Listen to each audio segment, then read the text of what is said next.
Hey everybody, this is T.S. Madison, and if you are trying to grow your business, brand, or product, why not advertise with me? Email me at booktsmadison@gmail.com so that you can get in on our comprehensive advertisement packages. Unique visits, unique subscribers, honey, a broad demographic. Advertise with me today. Quit talking and listen. Get over to my Patreon right now so that you can receive some exclusive content from the TS herself. Who you said?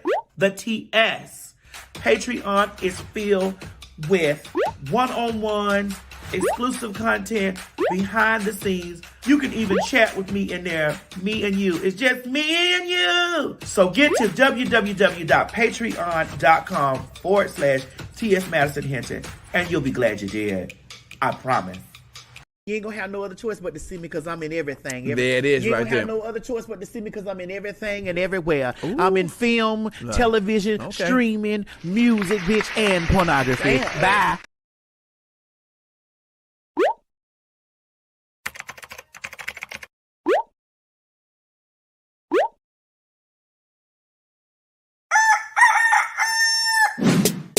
It's morning, and we slept the night away.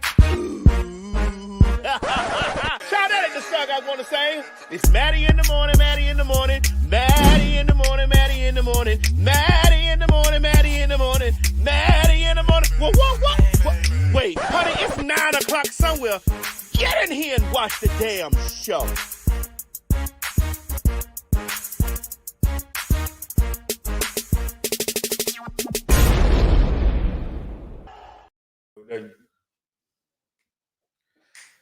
Oh, say, can I use it by the dawn's early light? What so brightly we hailed at the twilight's last gleaming, whose broad stripes and bright stars through the perilous fight.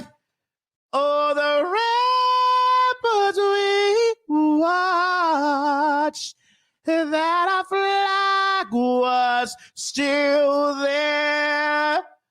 Oh, say does that star-spangled banner yet wave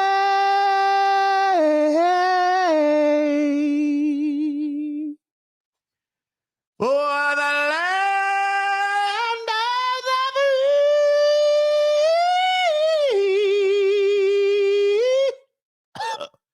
and the whole of the brave.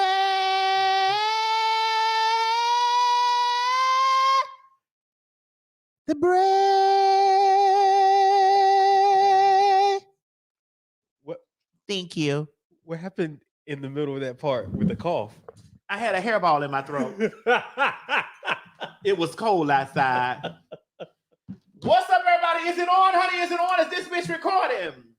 What's up, YouTube land, Twitter land, Instagram land, Snapchat, Grindr, Scruff, BGC, Jack, Facebook, Periscope, and last but not least, every single one of my bitches, Christian Mingle, and the lands all across the land. This is your girl, T.S. Madison, and I'm coming to you loud, live, and always and forever in color from the Maddie and the whatever time of the fucking day we want to come on in the morning show. Woo! Yes! Yeah. Now, ladies and gentlemen, you always know that you got to start a good show out with the Star-Spangled Banner. Right. All right, ladies and gentlemen, today I'm going to be joined by two other co-hosts today. I know you always are asking me, honey, this is not going to be a singular show today. It's going to be a triplet. We're going to have, it's going to be a triple show today. We're going to carry on these topics and stuff together. It's not going to just be one thought. It'll be three. The Dream Girls aren't here today, but honey, I will tell you that Dina Jones, Laurel, and Effie are not here. Dina Jones here, but Laurel is here, and Effie is here. Wait a minute, hold on, wait. No, I didn't say that right. Wait a minute, hold on, Okay. wait a minute, hold on, wait. I'm trying to get it right. Hold on, wait. Okay. Effie. Oh no, wait. No, it's not Effie. No, it's not Effie. It's not Effie. No, it's not Effie. That's not Effie. That's it's actually Cheryl Lee Ralph. Cheryl, hey girl. Hey Hope, what's up, babe? What is up? What is up? Girl, let me add the girls on, honey. Boom. So the You girls, had it right the first time. I'm You had happy. it right the first time. I did. I had it right. You had it right the first time. Okay, there we go. All right, ladies and gentlemen, welcome to the Maddie in the Morning Trio Show today. Honey, can we line each other? Can we line instead of us doing like, can we do a three? Oh, like, yeah, I got you. I don't want to do it like this? that. I want to do it like, oh, Craig left. Oh, Oh, he that's why I told y'all it wasn't Dina Jones. Craig, come back, daughter. Oh, there Okay. she go. She had to get her Wi-Fi together. That's what it was. She had to get her Wi-Fi together. Craig, come in so you can stretch into the screen really fast. So you can stretch into the screen. I'm not in. Yeah, you in. If you gotta ask that, you ain't big enough. Oh, But go ahead, we go. You know what? Craig, you know what you really don't do? You don't really do much on the size thing, honey. You really not a girl. You don't really talk about the size stuff. That lets me know you got a big dick. Shut the fuck up. I don't talk about money either. Because see, real money don't speak money. Don't. It don't. You just spend it. You just spend it, and the people Don't. know that you got. The people know that you got a few dollars by the way you move through the world. Well, I'm always going to let you know, bitch, that I got on a $5 stretch piece, bitch, because this dress right here was $8. What you gonna have on? A $5 stretch piece, bitch. But this dress right here was $8. But I'm gonna let you know something. If I needed an $800 dress, bitch, it can be got. That's all you need to know. At all times. If I need an $8,000 dress, it could be got. That's all you need to know. Right. All right, Oh my so God. ladies and gentlemen, you know we have a long show today. It's a lot of stuff. What I'm going to try to do is I'm going to let Mo slide through the stuff, and then I'm gonna bring y'all up, and then we're gonna discuss on it. So y'all just give me 1 second, okay? All right. All right, y'all. So, bitch, we're gonna have a really interesting show today. Really fun, really funny. Y'all already know I'm over here drinking cranberry juice and cranberry juice only. Mo, get your cranberry juice. Oh, Because I'm on my diet. Why do you always do this stuff? Why are you pulling your jacket up, Mo? I didn't pull it up. I was pulling it. I was closing my Well, listen, the jacket cuts off up here, not down there.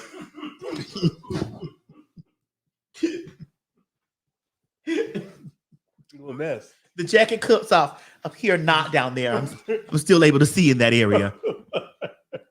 Bitch. All right. So we have had an interesting weekend. I must tell you that we've had an interesting weekend. A lot of things happened.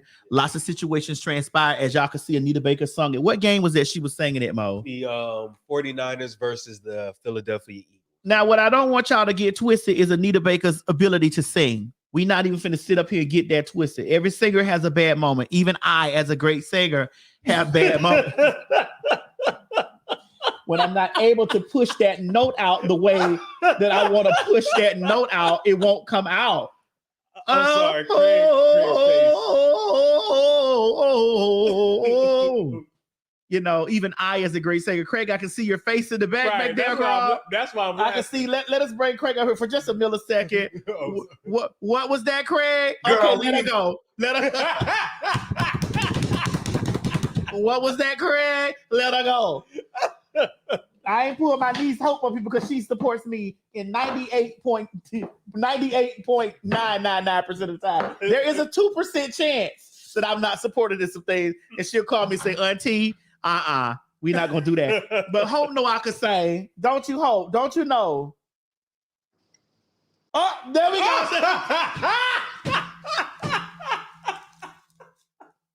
Hope, don't you do that because you up there in DC with Craig. I get on the first day smoking, honey. All right. So the first thing that happened this week, besides Anita Baker, like we're not gonna read Anita Baker because Anita Baker is one of the greats. I didn't say the greatest. Y'all know who I already feel is the greatest, but she's one of the greats. Ever. Yes, she is. She actually was. She actually won over Whitney once. Wait, Craig, and I had to put my incense up here because it might get real messy today, and we might have to clean out some of that darkness. Those dark spirits. Those dark spirits. We have to clean out some of that. You have to clear the airways. Clear the air, bitch. Clear the air.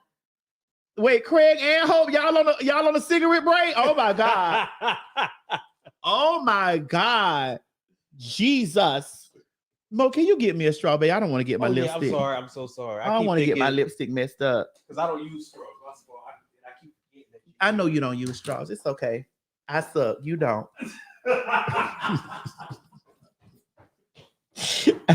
Okay, Hope is back. All right. So he said Hope is back. I'm waiting on. Oh, girl, y'all is. Oh no, Hope. You save those for the times. Do you? Okay, I gotta put some buttermilk in this Instacart. Hold on, buttermilk.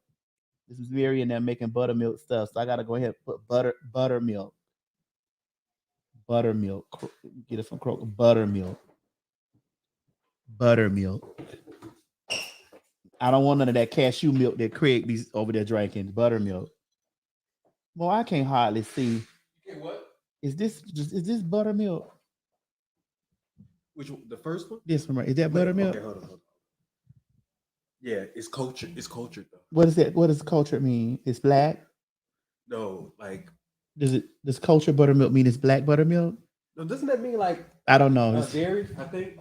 Okay, buttermilk. Oh wait. This Craig should know. Craig know this. Hold on. It means you don't motherfucking need it. Your arteries and shit already blocked up. Okay. Get over there to the almond, cashew, or oat milk. That's what you need. Take her down, please. Take her down. Take that pussy asshole down. Get some kale, and spinach. Mm-hmm. Okay. All right. So I don't know if I want to do this, bro. Like I don't know. The spirit is it's not telling me not to do it, but it's also not telling me to do it. You know, it's up in the air. It can go either way. Oh, hold on. Hope got something to say. Hold on. Okay. No motherfucking ass habit. It ain't no, I don't know if I want to do this shit. We done had this conversation and you ain't finna back out in front of me in front of all of these people. Okay, so embarrass me. Okay, so we gotta do it. We gotta do it because you're not gonna back out and punk out. Okay. Well, let me start it off because I'm gonna be sweet about it. Okay. Hold down. I'm gonna start it off. Okay, I just had to put this in the grocery cart mode. Hold on.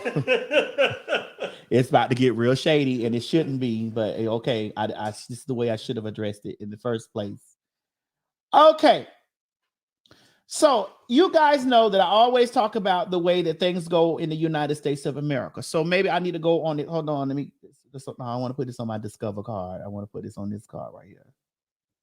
No, I don't want to put it on that card. I want to put it on my Apple card. Here we go. Not my Discover. Hold on.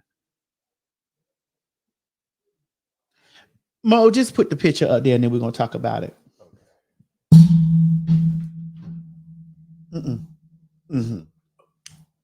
All right. Kaylee. Neighbor confronted me for using the ladies' bathroom. And Kaylee is a transgender woman. Kaylee identifies as a transgender woman. So over the weekend, I had a few things that I had to say because the Neighborhood Talk posted this. And once the Neighborhood Talk posted it, once again, things come into Black media spaces. And when it comes into Black media spaces from non-Black people or non-Black trans people, again, we have so many Black people who have so much negative, dark, wicked, evil things to say about trans people as it is. Okay. And maybe my approach the first time when I talked about it wasn't the best because I was talking about it out of like I'm over it because we just had this big old fight about Aretha Franklin. Did you take that out? You took that story out? I did, but okay. Well, we just had that big old fight about Aretha Franklin. Craig would have put his hat on. Oh my God, I can't do this. This is gonna get real ugly. And Craig, please do not bring this ugliness on here. We're not doing this, Craig. Okay, I'm just saying, don't do this. We're not gonna do this because I already went through this. All right. So yeah, we have. Right, so put the Aretha Franklin's 1968 song, "A Natural Woman Deemed Offensive by the Trans Community." Boom. We already found out that the site that posted this was a satire site, but it ended up in the black blogs, the black conversation. It always ends up in black media, which it ends up in black media. I mean, in media, period. But the way that the black people digest it is very harsh, especially towards the rest of the black trans girls, that in the black community. It's, right. Because tomorrow, let's see Kaylee. Okay. Let's put Kaylee back up there. Kaylee, no more. Go back to the story. Okay. I didn't know her name. Her name is Kaylee. I'm sorry. So we put Kaylee up here. Kaylee telling her story. We put this story about Aretha Franklin up here. Put this back. Aretha Franklin story. We put these trans issues out here, and it's always usually 99.999% of the time spearheaded by non-trans people of color. I'm just going to put it out there. It's usually spearheaded by non-trans people of color. Usually it happens. And then we have the trans people who are adjacent to the non-trans people of color that be in that windmilling because everybody's progressive and wop whoop de whoop, and they don't see the picture of it of their own, of the black community.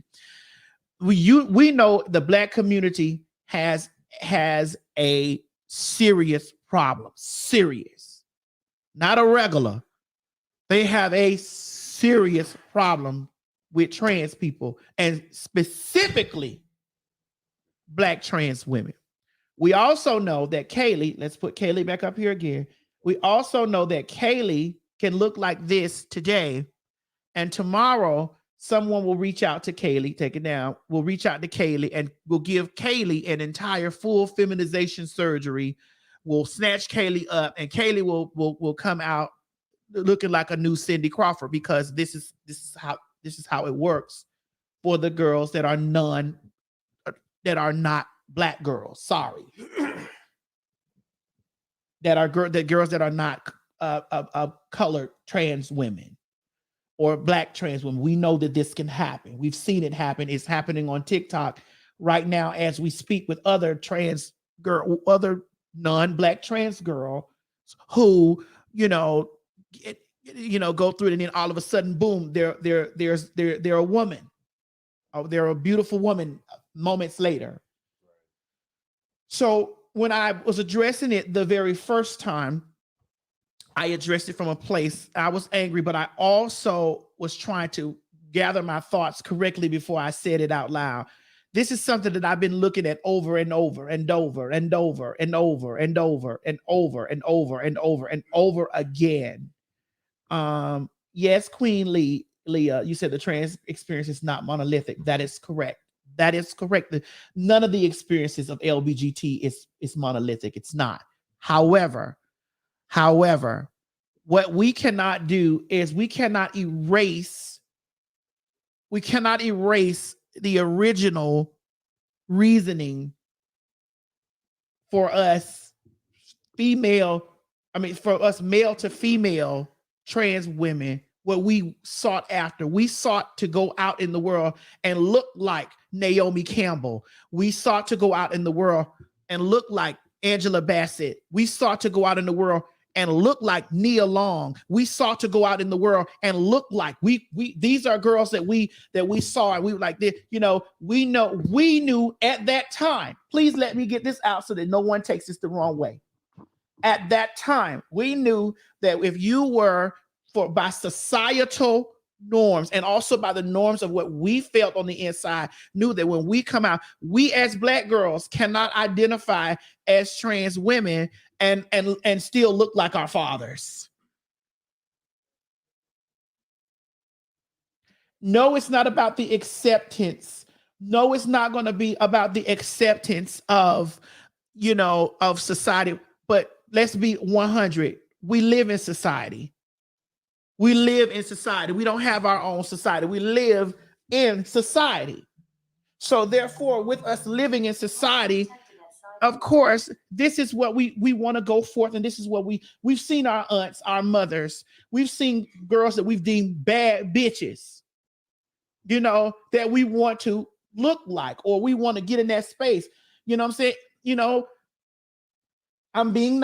I'm controlling myself because I said, Madison, you need to also approach this from a good perspective. Bitch, I do understand that in the big world, okay, of LBGTQIA, Kaylee can identify as a trans woman. I accept Kaylee as a trans woman. Hope accepts Kaylee as a trans woman. Craig accepts Kaylee as a trans woman. But at the end of the day, Craig, stop it. But at the end of the day, when we step outside of the umbrella and we walk into present day society, who is all up in arms about what a woman is and how much they tell you and us what a woman and stuff is, we also know that these are, but what we accept, they do not. So I'm going to defend Kaylee on the spect of it was a single stall bathroom, single stall. It was a single stall bathroom. So she shouldn't have had any problem whether it was a man or a woman's room. She shouldn't have had any problem using it because she was not in that bathroom with anyone else. She was not there with anybody else. Okay? But what my explanation to her was, when I spoke to her directly, I said to Kaylee, ma'am, we accept you as a trans woman. You can't expect these people on the outside, that in this space that you occupy, to look at you from the natural eye, looking at you. I got you. Looking at you to say you are a transgender woman. You can't, and I'm not upholding those people for terrorizing her for that, because identity, sex, and sexual orientation are different things. But at the end of the day, my question is, this is my question, and this is a valid question that I have. At what point, if we're going to use the term woman, and at what point, if we're going to use the term, trans female, are we going to start, expressing it in our outward? Basically, it just can't be something that you just keep on the inside. You have to be able to show who you are, not just think. Right. But you also know that, but to play devil's advocate here, you also know that female is genetics. Right. Woman is also a construct. So you have to understand that, what society has set up in the construct of what women look like, what women are, how women, and there were so many arguments in the comment section saying, hey, Madison, there are women who have beards. I said, yes, there are women who have beards. There are women who grow hair. There are muscular women. There are big women. There are tall women. There are women that I've seen that have Adam's apple. But I also said to those things is this. Those women also get clocked. Or those women also have been victims of transphobia. I did say box Chevy women. I'm being nice this morning. The alcohol isn't in me. Don't worry, we still got some time. So now that I got my part out, I'm going to bring Hope up first. I'm not bringing Craig right now because Craig already has on his hat, and I'm not going to do this. Hope, please help me in this. Oh.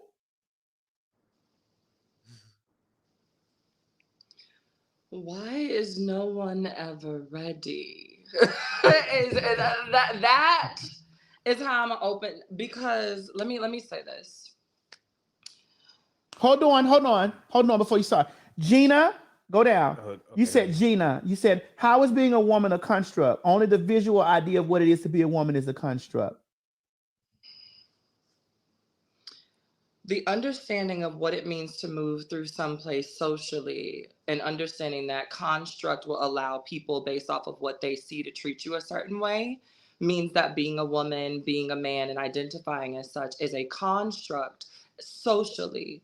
So socially, if you were to see myself in Madison walking, if any man with, self-respect, dignity, was raised right, were to see myself in Madison walking, and we were standing in front of a door, they would open that door because the construct says these are women before me. The social understanding is that I'm a man, I'm going to open the door for them.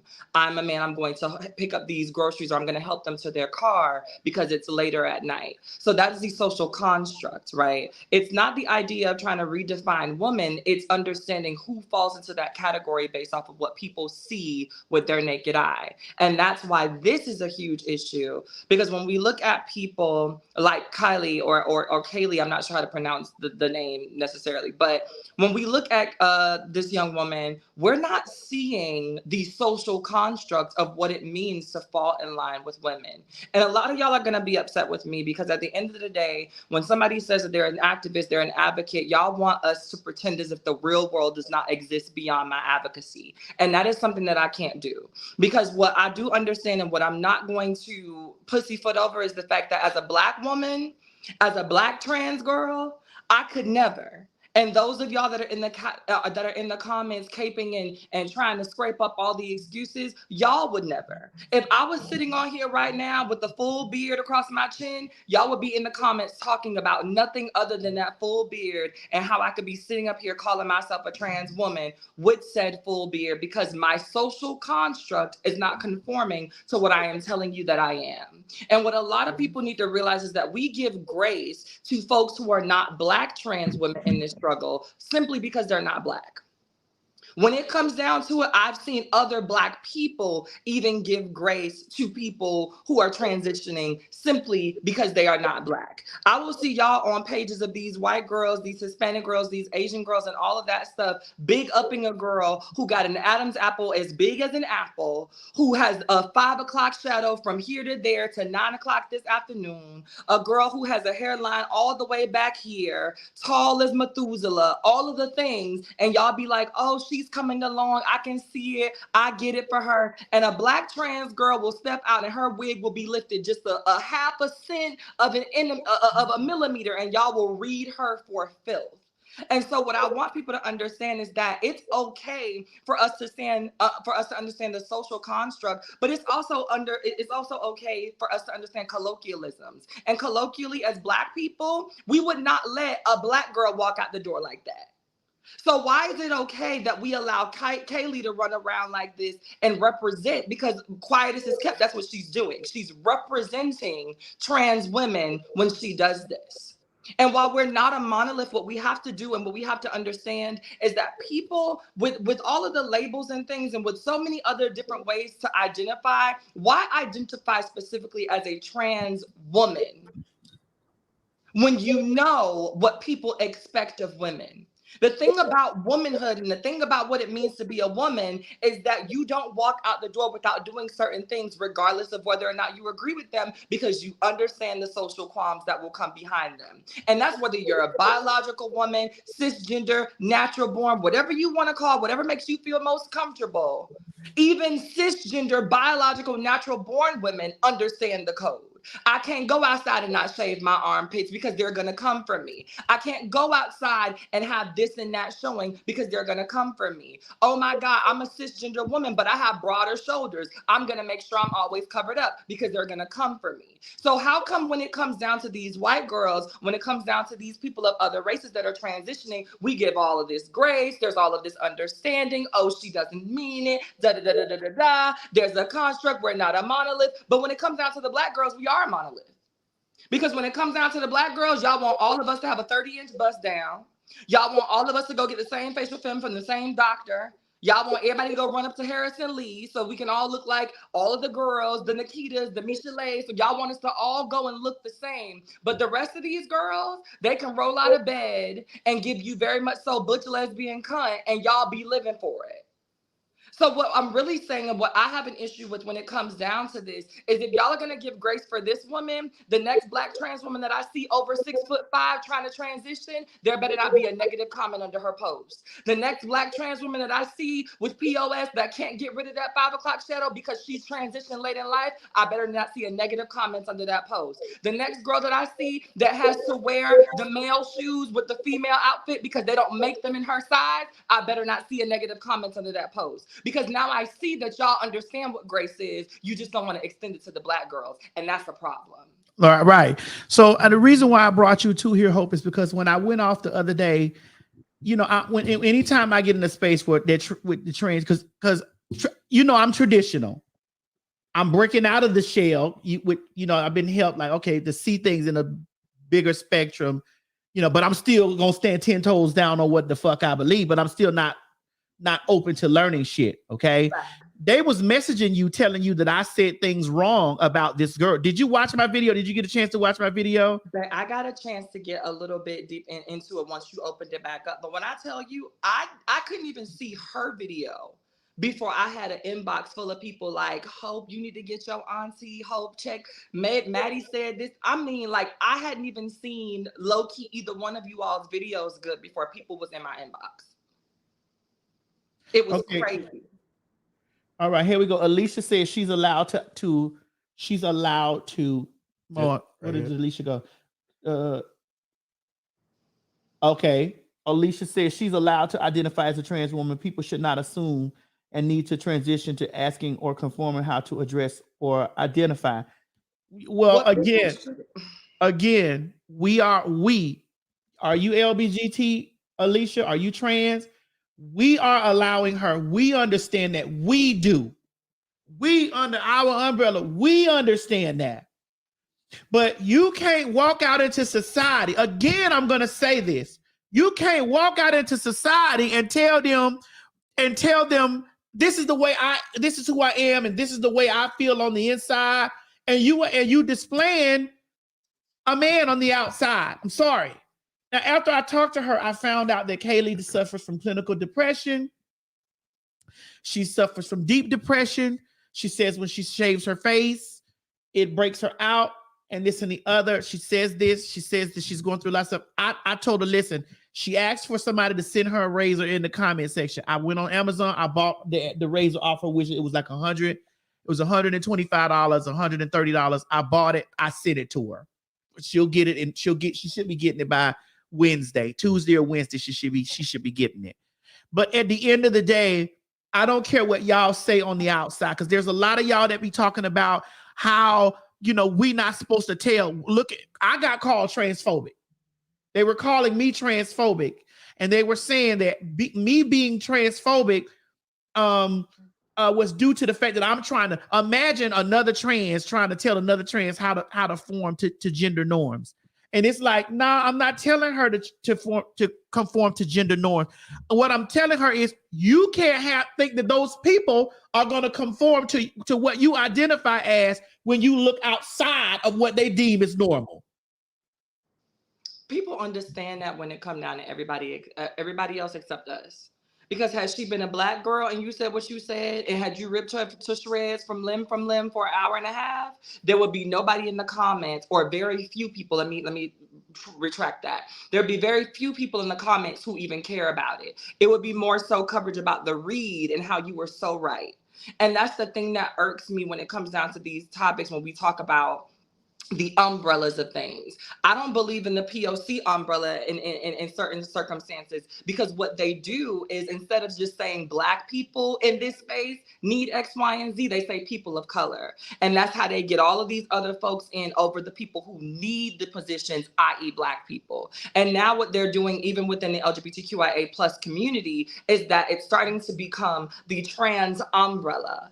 And who really needs those resources are still Black trans women. When you look at the numbers, Black trans women are still being affected disproportionately. When you look at the numbers, Black trans women are still being attacked. Black trans women are still being unhoused. Black trans women are still unaliving themselves. Black trans women are still the highest when it comes to sex work. So when it comes down to it, and you have these umbrella terms where everybody feels like, oh, I can identify as a trans woman. I guess my hair is long today, so let's go with that. That puts Black trans women in disproportionately more violent situations because they look at a video of Kaylee, but they don't have access to Kaylee. They have access to Peaches. They got access to Jasmine. They got access to Alexis. And so those people take the anger that they have for this white woman over here that they will never meet and turn that inward to the people that they see every single day. And that is why y'all don't understand it when some of the girls have to give it to y'all 110% and we can't be PC with it because our lives are at stake. When these videos go viral, those girls get to go back into their cul-de-sacs, back into their trailer parks, back into their condominiums. But the Black girls have to deal with the neighborhood talk and the shade room and y'all in the comments telling us who we can and can't be and threatening to come to find us when we show up in those ways. Y'all got to make it make sense. And also we don't have the luxuries of somebody of some big gigantic name plastic surgeon reaching out and turning our whole lives around. That part. Because 2 days from now, Harrison Lee just might call her and say, watch me make this miracle happen. But there's a trans girl that's been doing sex work for the last 7 years and still can't afford to get her breast done. And ain't nobody offering no help. So let's make it let's really make it make sense. These white girls get on here and do the barest of minimums, put on tutus for their, for their face getting done, and everybody writing articles about it like you just did the most monumental thing in the world. Meanwhile, the first Black trans woman ever to speak at NASA can't get y'all to look my way, let alone give me nothing for free. All right, let me add Craig on here. Craig, please be respectful. As a gay man, please be respectful. I am going to be respectful. I'm going to be respectful. I am glad that you had Hope here because she said a lot of the stuff that I said, but she smoothed it over a lot more than I would have. But I think that it's important that you did have someone outside of yourself, like I said, like Hope, because this is a space that I think that a trans person, a trans woman in particular, should speak from. Now, I was just kind of taking some notes here. Now, my thing is that somebody in the comments said, we can't tell her that she can't identify as a trans woman. We're not saying she can't identify as a trans woman. We're saying that she shouldn't be walking her ass into a bathroom designated for women if you're looking like Bubba Sparks. But Craig, at the end of the day, there was a one-stall bathroom, so they shouldn't have been fucking with her anyway. At all. Okay, that part too. But then one of the things that she said was she's been trans for the past 4.5 years and everybody in that community should know her. Why assume that everybody should know that you're trans if you're it's about how you present. So it's not just about how you feel on the inside.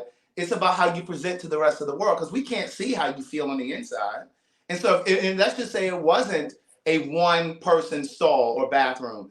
So is she walking into restrooms that are designated for women where it's multiple stalls? Well, she said that she avoids those, but my thing is why? And it's because she's not silly. You're not deaf, dumb, and blind.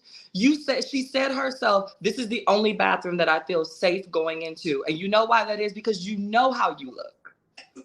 That part. Now, when Madison, you said you sent her a razor, that's nice. I think that's nice. Well, I mean, because she was saying that I was bullying her. She also said that I was causing her to want to unalive herself and stuff like that. And I went on her live. I reached out to her. I was like, "Fuck it, let's have a conversation." I talked with her. She started breaking her story down to me. I listened heavily to her story, and I also explained to her that I understood her. I'm on your side, but I'm also going to look at the picture as a whole picture. When you walk outside, I accept you as a trans woman because that's your identity. But when you walk outside of your circle of things, you can't expect an already dumb, ignorant, stupid, I'm not going to even call the world dumb, ignorant, stupid. Some of it is dumb, ignorant, and stupid. And there are some parts of the world that is just not going to even want to grasp seeing, seeing what they deem as male presenting, saying that they are trans. So then my question to that is, does that make everybody else stupid because they don't see her as trans? Well, I don't think it makes everybody else stupid, but I think what makes everybody else stupid is, when you have people. God, I'm trying, Craig. Okay. I know. Just say it. No, I can't just say it because it'll get crazy.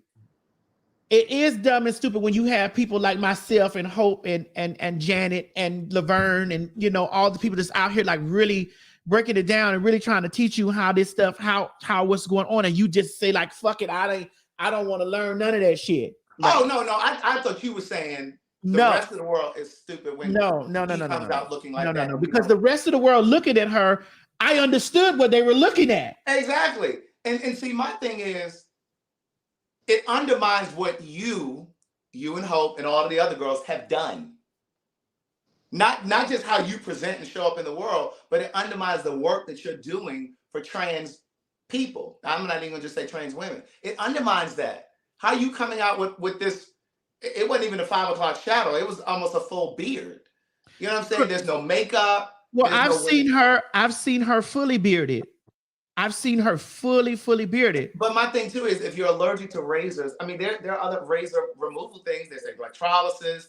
But people were dragging me, Craig, and they said that why am I forcing her to have to shave her face or invalidating her transness? Like, I can go to the because I put the video back up on my page or whatever so that Craig could so that y'all could watch the video. I think I made it for subscribers only, I think. Mm-hmm. But I put up, there were girls, Black girls in particular, in the comment section who was saying to me that, Madison, you're disgusting because you have invalidated this woman's, hold on, let me go read it. I want to read it to you because and it took everything for me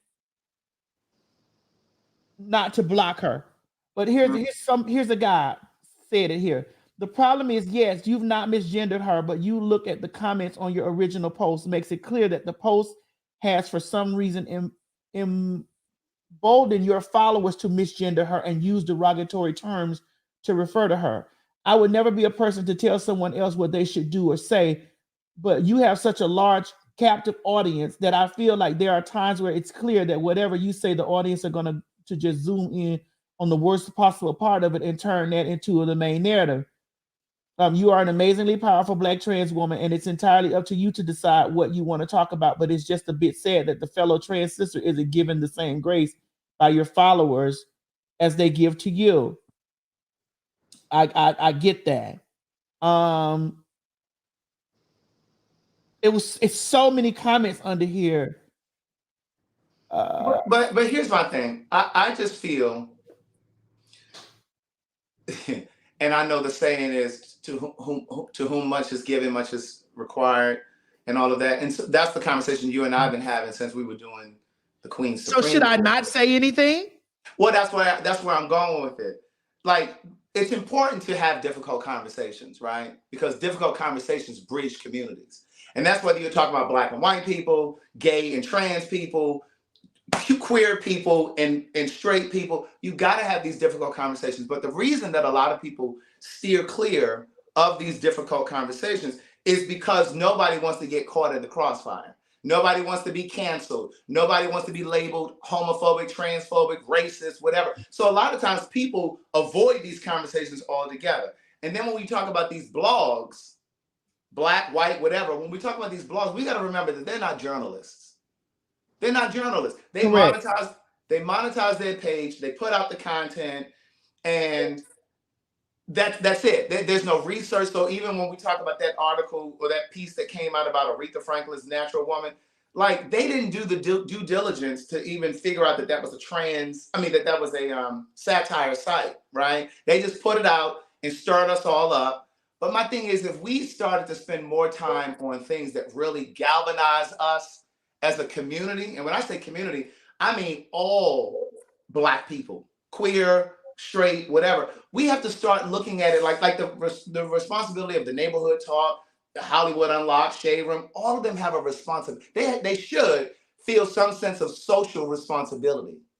And my thing is, you can't stop talking about things just because you've created this platform as a trans woman and you have all of these different people watching your show. You can't stop having these conversations because it goes back to like when Oprah was fighting the Texas cattlemen when she said she didn't eat beef, and then they wanted to sue her because she said she didn't want to eat beef, and people stopped buying beef for a while. So you can't stop having these conversations, and just because you're trans doesn't mean you have to align yourself with every person who identifies or calls themselves as trans. It doesn't mean that you can't think critically. Right, and here's I found the comment. It was from King Fat Femme. Really? You're gonna make a whole video justifying why it's okay to invalidate someone's identity by the way they look, and you want to justify that with the plight of being a Black trans woman? Yes. I get that white people in the community can sometimes make our struggle harder or invalidate. However, we shouldn't invalidate somebody's identity in the process. T.S., this belief is harmful, and that harm trickles down to other Black trans women. No Black trans, non-binary people, not okay. And I said, ma'am, I never once invalidated her transness. I never called her a man or misgendered her. Stop it. The person said, you did when you suggested that she shave her beard. You are insinuating what trans is supposed to look like. But go ahead, have the floor, look at the grossness of these comments and ask yourself if that's really what you want to support. Do better by your community. First and foremost, stop expecting goats to make moo sounds. They're not fucking cows. That's number one.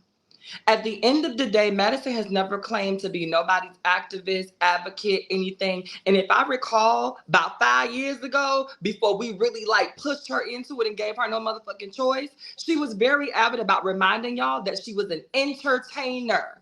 I am not this. I understand my platform, but I am T.S. Madison, an entertainer. Okay, now she said, okay, I get it. I understand. Heavy is the head. I'm going to take those things on. But now y'all want to come at it and act as if she's supposed to change the way that she's delivered it. You're here because of her delivery. You're here because of something crass that she said. You're here because of her jonesing with Miss Mary. You're here because of her and Chi-Chi acting up. You're not here because she sat in front of you and said, okay, so in my book on chapter 14, where I broke down the like you're not here for that. So let's not hold her to this standard that she didn't come out that way. And that's the thing that annoys me with y'all. Y'all want to sit back and say, oh, well, Madison, are you sure this is the person that she wants? Bitch, she told us that that's who she wanted to be when she came to the door 20 years ago with the peen out. Stop acting like y'all don't know who y'all are watching. Right. It would be a difference if you were watching Laverne, Angelica, one of the girls, me some days. But y'all are watching T.S. Madison and you want her to act like what? Because she been told you she was the bitch on Sunday night that'll bust your pussy ass in the face. So and still will. And will. So what are you talking about? And it irks me. It irks me that y'all are in the comments windmilling for these white girls because when we need them, they're silent. When this Aretha Franklin thing was going on, ask yourself how many non-binary white trans femmes was talking about this on behalf of the Black girls that were getting dragged. I'll wait. Just like white women are usually invisible when Black women, Black cisgender women have issues. Are going through. Absolutely. But y'all are in these comments windmilling for this woman who is low-key. We don't know her past. She might be a Trump supporting Caitlyn Jenner wannabe. But y'all are in the comments windmilling for this white woman and her right to go into a single-stall bathroom. Now, let me be very clear.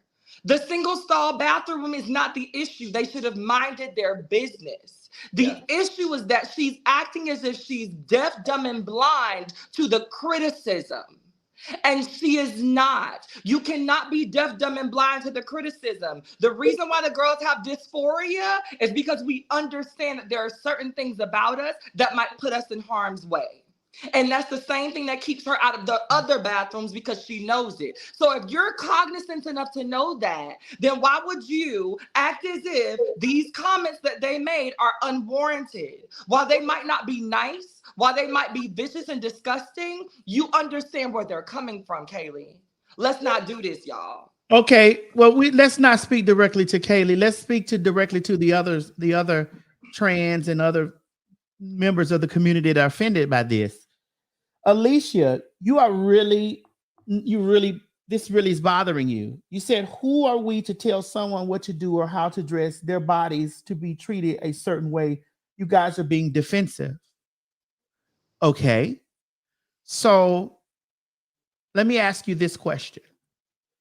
Let's say you're a trans woman and you out here in society and you have not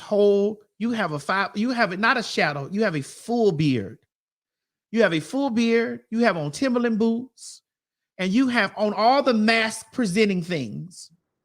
The mask presenting things that's in society, not in our community. Fuck our community, because they separate our community from everything else anyway.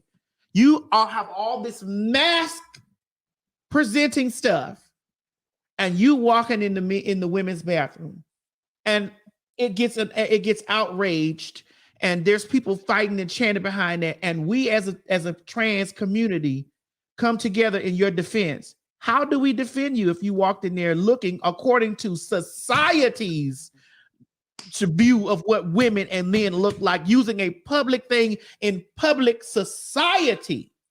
How do we defend you? How do we do that? How? I'd like for you specifically to answer that question, because I know you're still here. How do we defend you? How? Before Maddie, I dip off, because I gotta run real quick so I can do a sound check. Y'all need to understand that the goalpost is always going to be moved when it comes down to being a Black trans woman every single time. When they say, if y'all just did this, then we'll be okay. Then we do that. And they say, well, but what y'all really don't understand is that this is the thing that you really got to be doing. And then we do that, and then they move it again. When it comes down to these white girls, so long as you happen to be white and they think you could be attached to a bag, you could be the brokest white girl they ever did meet. But because of your skin color, folks will give you a grace that the Black girls don't ever get a chance to receive. And it's not just from the outsiders. It is from within our own community. The boys will beat you down if you don't get it right. The girls will beat you down if you don't get it right. The non-binary people who claim that they are so understanding will beat you down if you don't get it right. All of the people who are anybody and everybody has a comment when it comes down to a Black trans woman's look. But when it comes down to anyone else's look and a Black trans woman says, these things affect me, and they put me in a space where I might not be safe, now we're the big, bad, mean bullies for giving you the reality check about what it means to step outside of your comfort zone and outside of your bubble. Once again, some of y'all are missing it. Madison is not saying we don't get it. I get it. Kylie's a woman to me. She is. She is. And this is the thing. She is, and I'm going to defend her as being a trans woman because that is her identity. She is a trans woman. She is a trans woman. Yes, she is. And those people who was fucking with her coming out of that one stall motherfucking bathroom need they ass whooped because we use the bathroom. Period. We use the women. I'm not going to no men's room. Ever, bitch. I'm never going into no motherfucking men's room unless I got to pee real bad and the women's room is locked down. And here's the thing. I am okay if they put gender neutral bathrooms everywhere. I think they should. Agreed. I think that they should put gender neutral bathrooms every motherfucking where. Everywhere. Because truth be told, if no tea, no shade, but we all know that society, if Kaylee had put a little bit more effort into at least looking the part, those people might not have cared. They picked on her because they know that they could, and once other people saw her, they would get away with it because Right. they know they couldn't have did that to me. They couldn't have did that to Madison because when the people show up, they're like, okay, so what's the problem? Correct, because I told y'all I had this issue before. Y'all was on my live that time when I was in Miami, and somebody called the motherfucking police In the on me. bathroom. I was in the bathroom in Miami, and they called the At the police beach. on me. This happened to me on live video. I was on live talking to what they called the police. The police showed up to the bathroom in Miami on South Beach. Yeah. And they busted in the bathroom. They was like, ma'am, are Ma'am. you okay? I remember that. They say, ma'am, are you okay? Are you good? We just got reports that there is a man in the women's bathroom. That was a messy bitch on my motherfucking live, called down there to the South Beach police people and told them that it was a fucking man in there. And clearly when the police got on there, I was still on my motherfucking live. So all that, you know why? Because of my presentation. It was my presentation. But had you stepped out of that bathroom looking like Kaylee, It would have been a problem. it would have. Because socially, I cannot compute that this is what she says she is. Because you don't fall under the construct of what a woman At looks like. all. Now, maybe if Kaylee said, I'm a non-binary feminine person, okay. I see that. I get that. Kaylee's here. She's Okay. in the chat. Now I did explain to everybody that you have crippling depression. I explained that to I explained this. I talked about it. I already did. We not in no bad place, but I am talking about this on the show because this is the show where I talk about these things. And I had a weekend to ponder over and have a conversation about it. And the reason why we had this conversation. So I did put out that Kaylee, we did state that 99% of the time you don't use the women's restroom. We did bring that to light too. We did say that. Okay. But again, when we talk about these things, we're talking about these things from a perspective of this week you are the topic of this stuff because this is what makes national headlines when unfortunately this happens, Kaylee. Unfortunately, this happens. This gets picked up by the media. This stuff happened. Unfortunately, this is what happens. This is what happens. Even when I speak out against issues pertaining to certain things, sometimes of that week, I'm drugged all week because I said something that was against or in support of, just like I was in support of the Beyonce. Yeah. They was dragging me about that, but just Dwayne Wade's baby, Zaya, they used my voice clip. They used it all over the radio, all over the place. They were tearing me up just because I've been in support. So this type of stuff happens. Like when you become a visible or something happens that you are a visible trans person, this comes up as far as discussion. And so the discussions sometimes may not always be in your favor because they're not always in my favor because I got drugged for talking about this situation. You said you want to go live. Where do we send this? How do we send it? Where's fine? Send it. Can we send this link to her privately on the because I don't want the floor open because I don't want nobody coming on here disrespecting her. The only way would be to I don't want nobody coming over here. She can give you her personal information. Kaylee, what's your Instagram? So I could send you the link in your Instagram inbox. Because I don't want any of the outside people coming forth disrespecting you. I don't want that to happen because we don't need that this morning. So what's your Instagram? What's your Instagram so I can send the link to you in your inbox?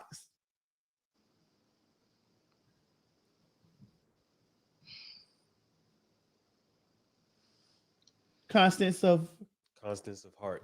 Send the link to her inbox, Mo. Okay. Send the link to come in here on her inbox. And please, we are not here to disrespect her. We're not here to carry and drag and all this stuff with her. Unfortunately, this topic or this situation is in the news and it's in the media. And so we're talking about it. Mo is getting ready to send you the link. Mo, drop me. I'm about to head out. I'll see if I can come back in before y'all end. Okay. Yeah, we're going to be here for a second. How long your sound check? Only 30. 30 minutes? Yeah. Yeah, we're going to be on here, girl. Okay. Okay. Okay, I'm sending it to her. Hold on. You said don't bring her on. You don't need her on the platform. Yeah, we do. We want to talk to her. We want to talk to her.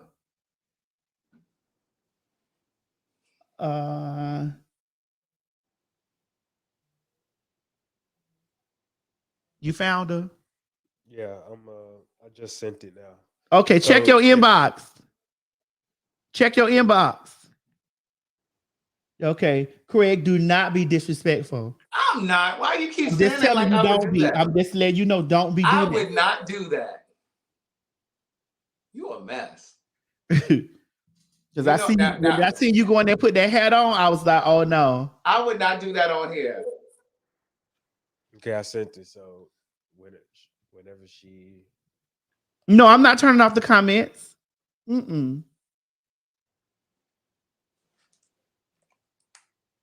I think it's wrong to tell people how to dress and how to present out there in the world. Okay, that might be the case, but we don't. But the world ain't ours. It's not our world. I mean, and the truth is, It's not our world. People are going to. There's Kaylee. Come on, bring Kaylee up. All right, there you go. Hello. Good morning, Kaylee. How you doing?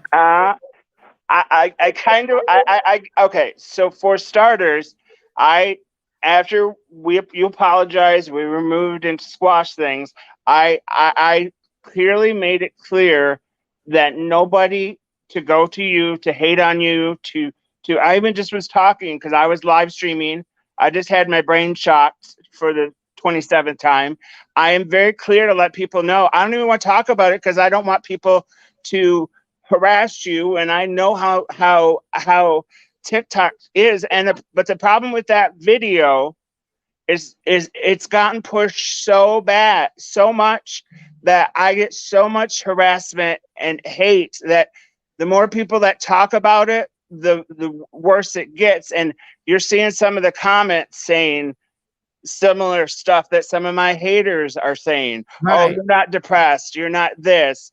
And, I'm fighting for my life. I'm trying to stay alive. And somebody's like, well, why do you use TikTok at all? I use TikTok as a way for support. I don't have the social support that a lot of people do.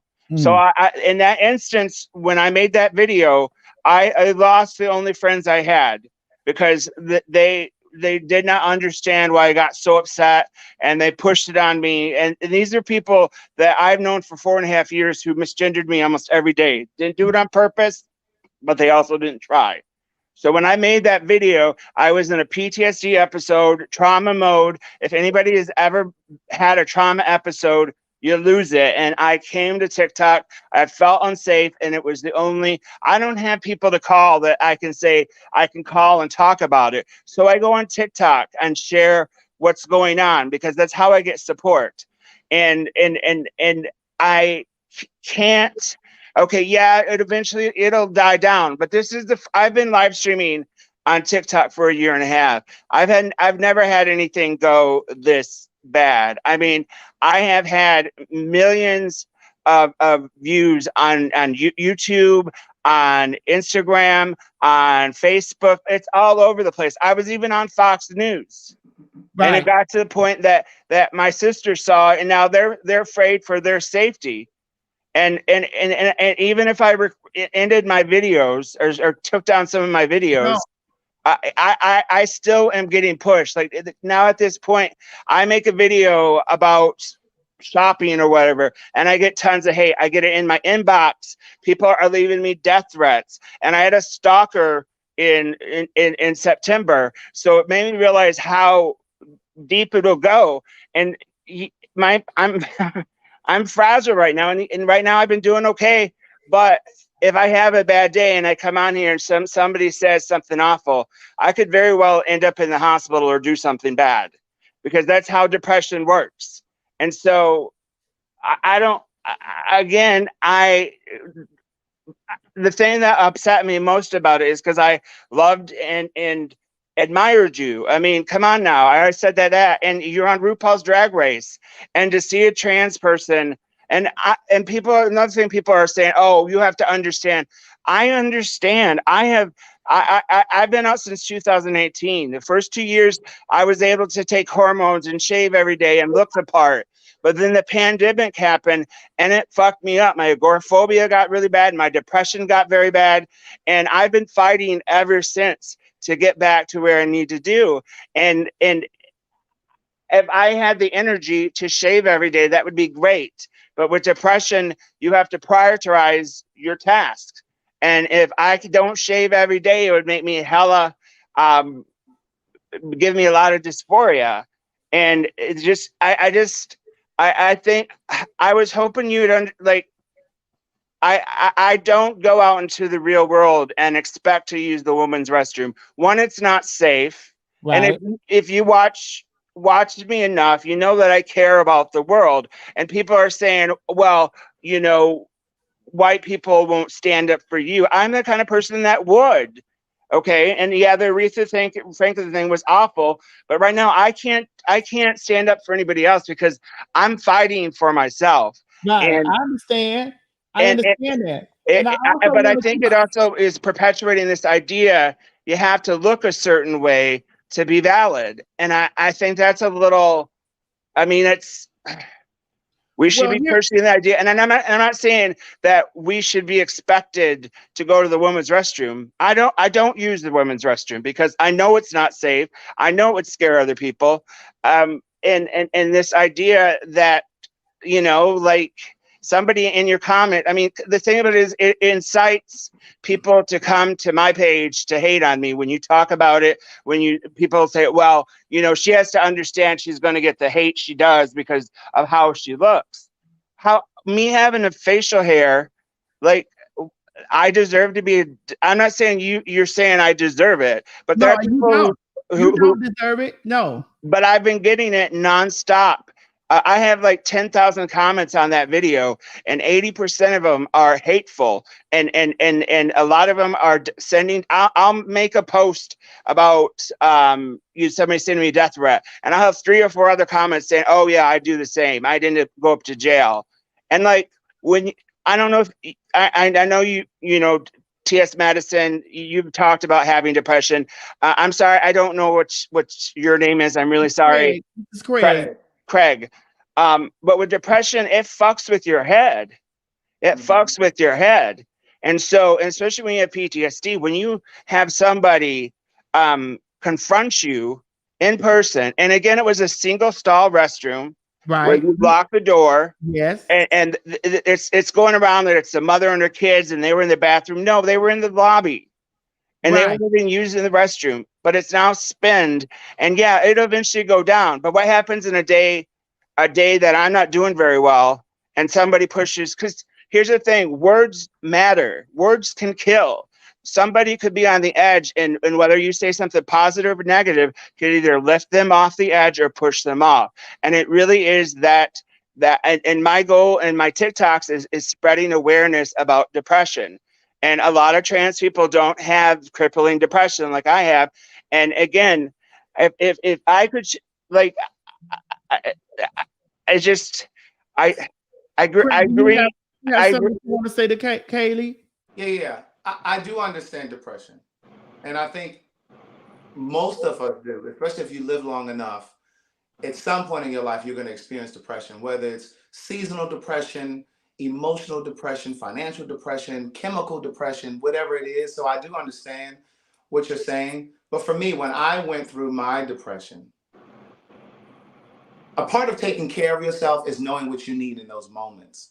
And so what I would offer you, because this bullying, this cyberbullying that you're experiencing now, it might be helpful to not be on TikTok for a moment, just to take a break, just so that you can buffer yourself, you can protect yourself. Because like you said, depression moves in waves.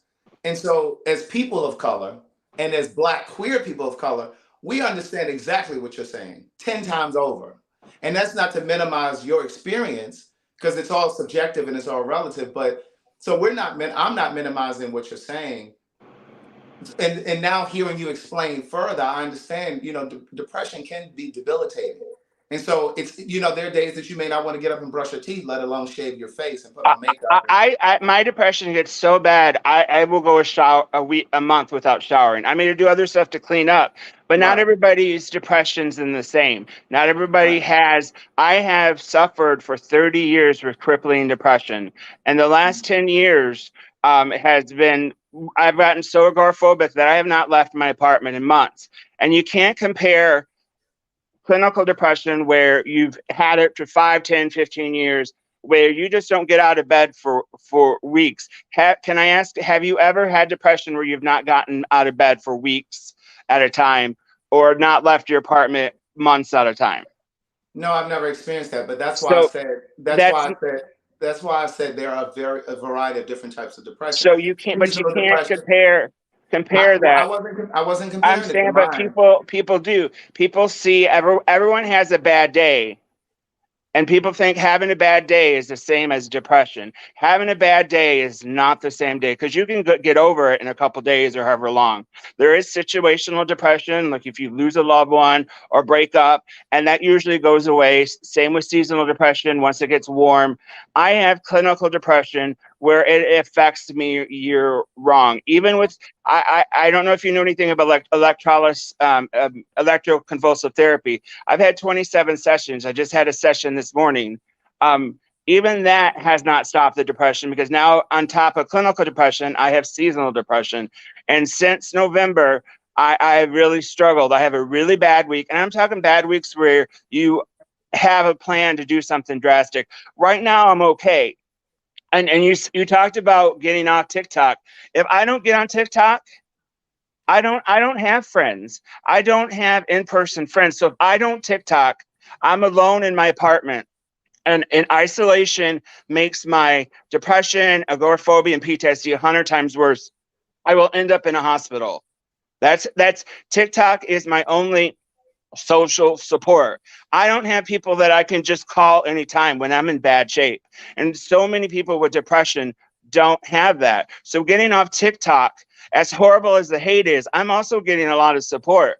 And it also gives me purpose. I help a lot of people. Right. I have so many people.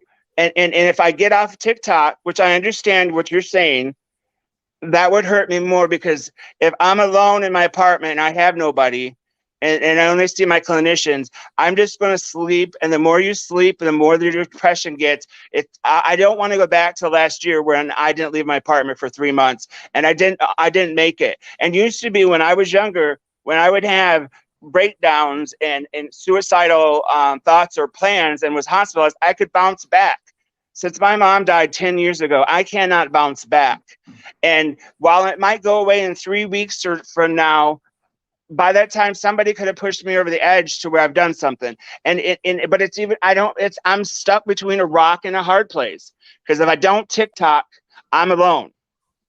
So I think, Kaylee, what needs to be done is just limit the comments, or, because sometimes I have to do that. Like, even after the situation happened the first night with us, like, people were dragging me, like they were dragging.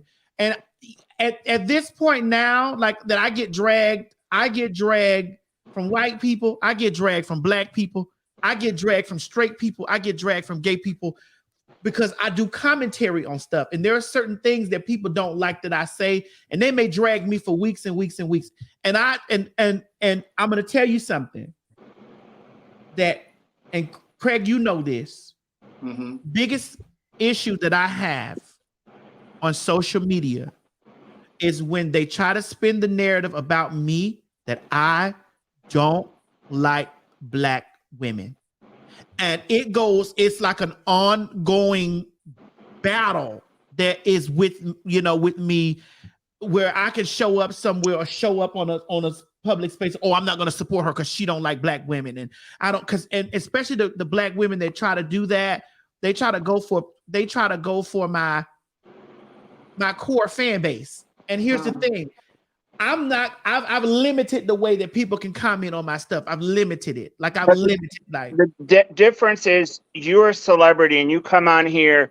This is your job. This is how you make money. This is a job for you. This is not a job. This is real life. So let me finish. If I limit my comments, especially on my live streaming, I cannot connect with my friends. And some of them are in the chat right now that I've become friends. I get support. I live stream almost every night. I get the most support rather than videos. And if I limit my comments, I cannot communicate and get support with other people, and I can't engage with people. So the difference is I'm not live streaming because I'm a celebrity or to make money or do that. I'm doing it because it's a support system. I can help other people.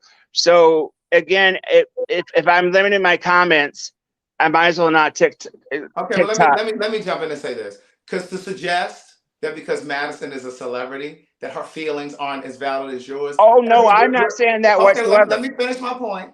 Her feelings are just as valid as yours. The comments that hurt her or sting her, they sting you too. So it doesn't mean that just because she's a celebrity that they don't sting. Now, my other point is, you said you can't limit your comments or you don't want to limit your comments because you have friends. There are other ways that you can route those friends to, let's say, Skype or some other way that you can communicate with them so that you're not getting battered by all of these other hateful comments. And then the first comment that I made about the depression, I understand that there are varieties of different types of depression. I said that, I thought I was clear, but you said something that was contrary to that, and so do some of the people in the comments. So let me clarify that. I understand that depression hits people differently. And I also understand the way that depression hits me may not hit you, may not hit Madison the same way. We're going to function differently. But there are also different types of depression. There are chemical depressions that require people to be on some sort of medication. Mine was not. Mine was circumstantial. Mine was connected to a lack of movement in my career, my finances. So once that changed, I came out of that depression. But I have a friend, a really good friend. He's been suicidal for years. He has seasonal depression. Every season he goes through it. But it's not just limited to like the holiday season. It also waves during the summer months. So it's not just that. So I get that. So I did want to clarify that because for whatever reason, you all heard something different from what I was trying to communicate. But you can't compare one depression to another. The problem with the narrative that I'm hearing, because I was watching it before, obviously I become live, is, you have to look a certain way. Now, I'm not saying you all said this, but society and all my haters saying you have to look a certain way to be valid as a trans person. And I'm not talking about bathrooms. I'm talking about in general. And what this has sparked is this idea of what it is to be a woman and how you have to look. And like, okay, facial hair.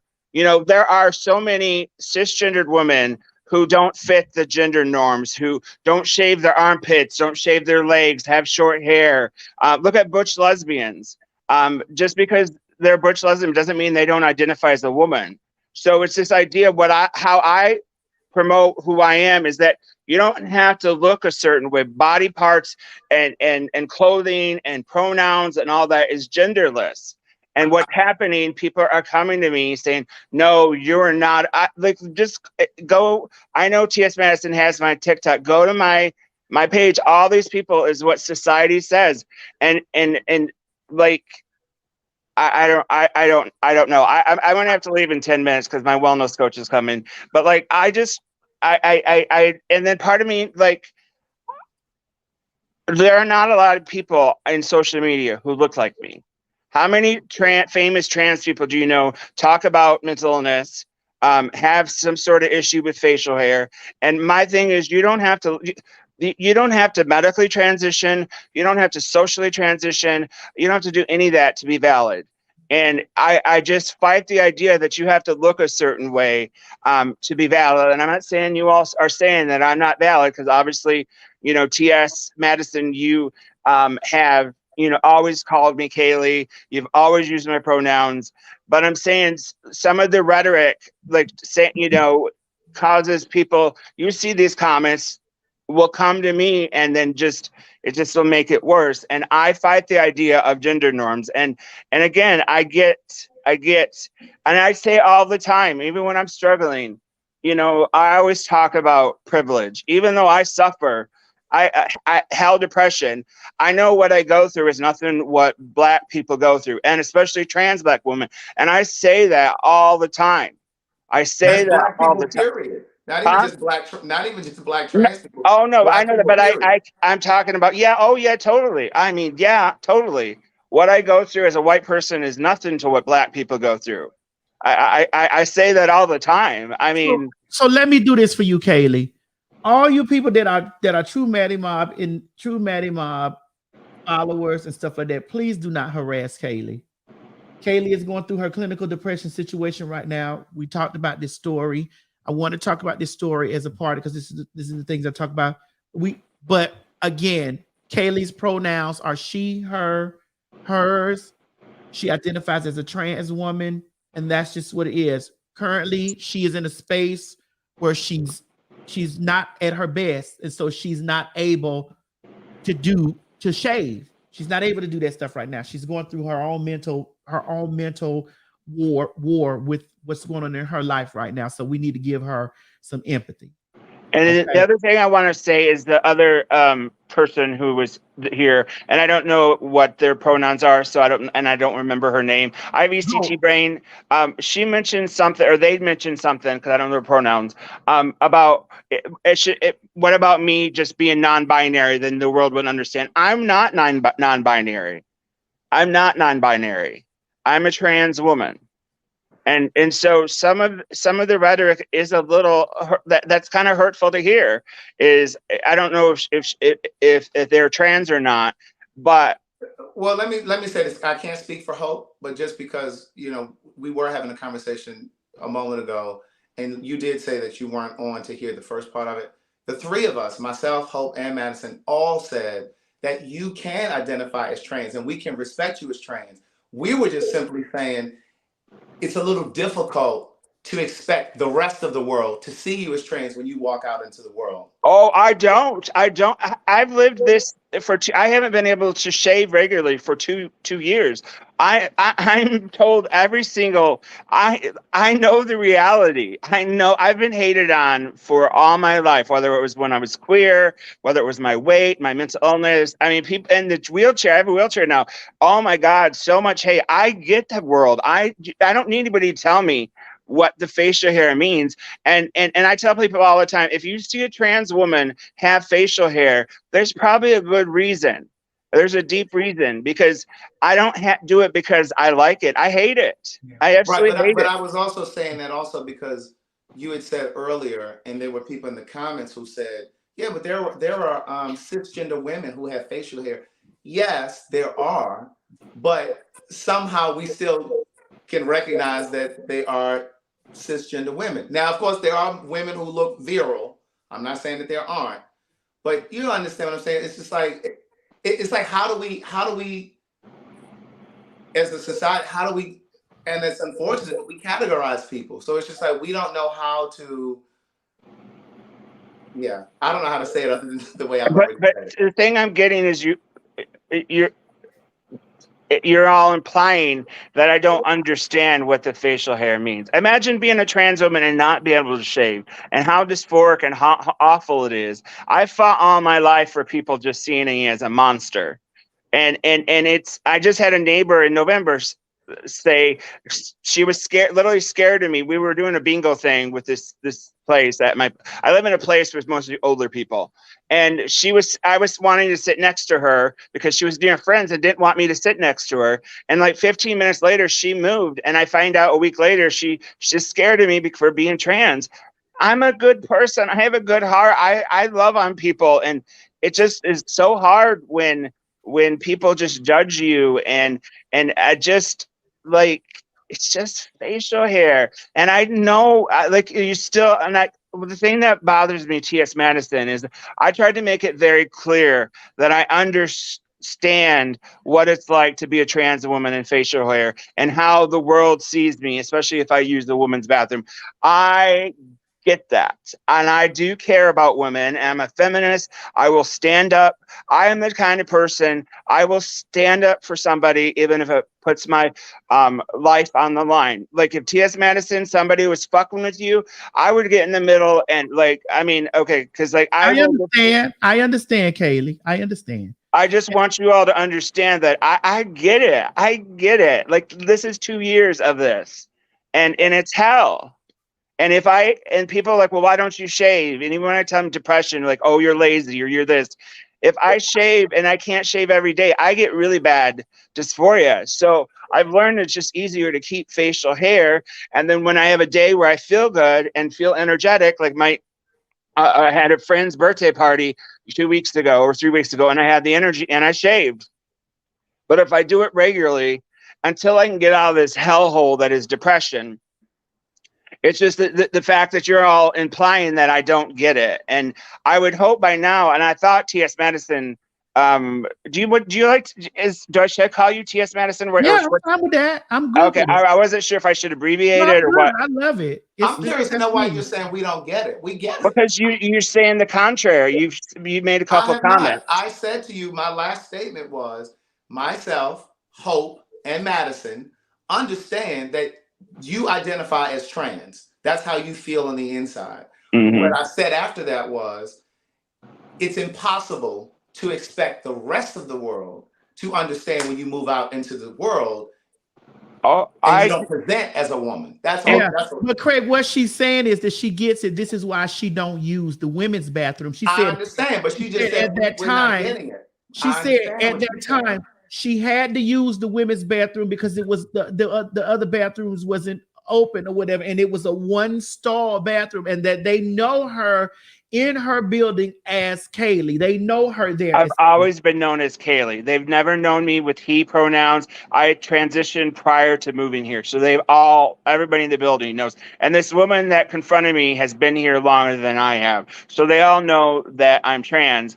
I do understand. And that's why I talk about, like, people think I'm just, what's the word?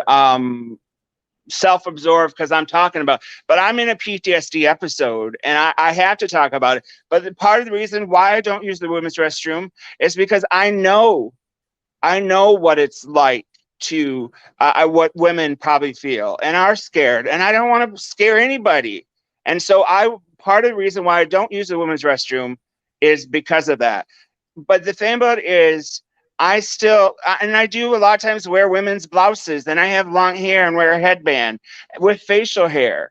And that puts me at harm's way. For example, when I went out to dinner, I wore a dress and I wore a blouse. I did my hair, did my makeup, I shaved, but I still stick out like a sore thumb. So it's not just using bathrooms where I'm unsafe. It in the real world, people will confront you for being trans, just for being trans, whether you use the bathrooms or not. And so it's fucked with my head, and I'm processing it the best I can. And I wish I had friends in real life that I wouldn't need TikTok, but right now it's the only thing I got. And I'm trying to stay alive, and I don't want to die. And I had something happen. It's just been, I had a stalker in September. It just fucks with your head, and this won't stop. And it's been 2-3 weeks, and it's just, I don't know. I know you need to talk about it because you're getting hit hard. I didn't realize.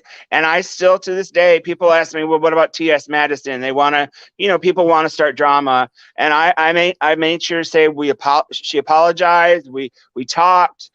We moved forward. I don't even talk about. I could talk about this situation. Right. I could make a TikTok where I positively talk about it, like you all, but I don't, because I know it'll bring you hate. So that's kind of what's happening with you all, is you're talking about it, and it's bringing people to my page. Well, what we're gonna do today, like after we talk about it today, we're gonna move on, because it is what it is. And I just really wanted the people to hear my side, because they were dragging. I was getting dragged, about the situation. And I understood. It took me a moment to sit down and ponder over, and like, all right, Maddie, maybe you didn't approach it the first time the proper way. Maybe you didn't, say things the proper way or whatever. But I do stand in that. I feel that our society, like I took you out of the equation, even though that you are an example because of your video that just went out and went viral, because that was a viral video. Yeah. And so we talk about viral videos and things. So I took you out of it and just put the example of, all right, because there are trans women, there are people who identify as trans, like this right here. Hold on, because we're going to talk about this next. Give me 1 second. For example, we're going to talk about this story. A transgender woman convicted of 2 rapes before her transition is transferred to men's prison after initially being sent to all-female prisons, reports say. We're going to talk about this. Once we move from this subject, we're going to talk about this. And so when we talk about this stuff, people are going to talk about, well, hey, when was the transition and why doesn't she this and she that or whatever. Mo, do you have the full logistics of the story? Yes. So we're going to talk about that next. I just go through talking about, I don't know who it is. I don't know what the story is. I'm going to get the logistics of the story and give my commentary on it. I have to go shortly, but I have one question. You're still getting a hate? How if you remove the videos? Where are you getting hate from? People just... people were reading me about it. Like, they were reading me about it. They were reading me, on the original post or on your regular videos? People just come on. Like, you go when you talk about it, it's like, hey, where's Kaylee? How's Kaylee doing? And how is this and how is that? And I'm like, girl, or you bother Kaylee and whoop-de-whoop. And I'm like, okay, because it happens. Anytime that I say something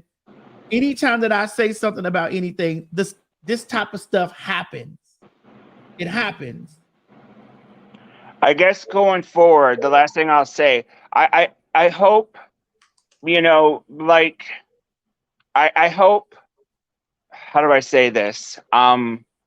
Going forward that maybe, next time if this happens again, maybe you approach it differently, because it does have consequences and I think, I don't know, it just kind of triggered me because I thought I was live streaming and I thought we had squashed it. And then I had people saying, oh, they're talking negatively about you. And I started to go into, I know that's why I paused my live and went to check it myself, is I wanted to check it for myself, but I have to panic that because I've been fucked over. Negative about it. Okay. I said I wasn't going to talk negative about it. You know what I'm saying? So, we were not talking negative about it. So after this, after we go after today, you're not going to talk about it anymore? Ain't no reason for me to talk about it. All right. Okay. Because I just don't want it to continue because you have a big following and you're fabulous and people on Drag Race are toxic. I love the fan base is toxic. Leave Drag Race alone, girl. They ain't bothered with nobody. Oh, but they are. But no, I love Drag Race. And that's the thing that hurt me the most is I've loved you and looked up to you. And especially now that you're on RuPaul's Drag Race, I mean, your representation on that show that needs it. It's right. Your light in this world. And so to have somebody say, oh, she just needs to shave, it honestly broke my heart. And well, that's not what I was trying to do. And that's why I came and we talked about it. Yeah. And I hope your gift is coming. I don't know. Okay. It's coming in there. I appreciate it. It should have notified you or something, but I sent it because from your wish list. So okay, I appreciate it. Yeah, I've had ECT in the last 2 days. And I hold people asking, well, are you still mad? I hold no ill will to you. I still love you just as much as before as I do now. I mean, I wish it would have never happened, but I still love and support you. And I will continue to say, do not leave T.S. Madison alone. It was a misunderstanding. Listen, see, me and you different. I cuss them motherfuckers out. I can't, not on TikTok because they'll ban me. I can't. I motherfucking ass out. I can't.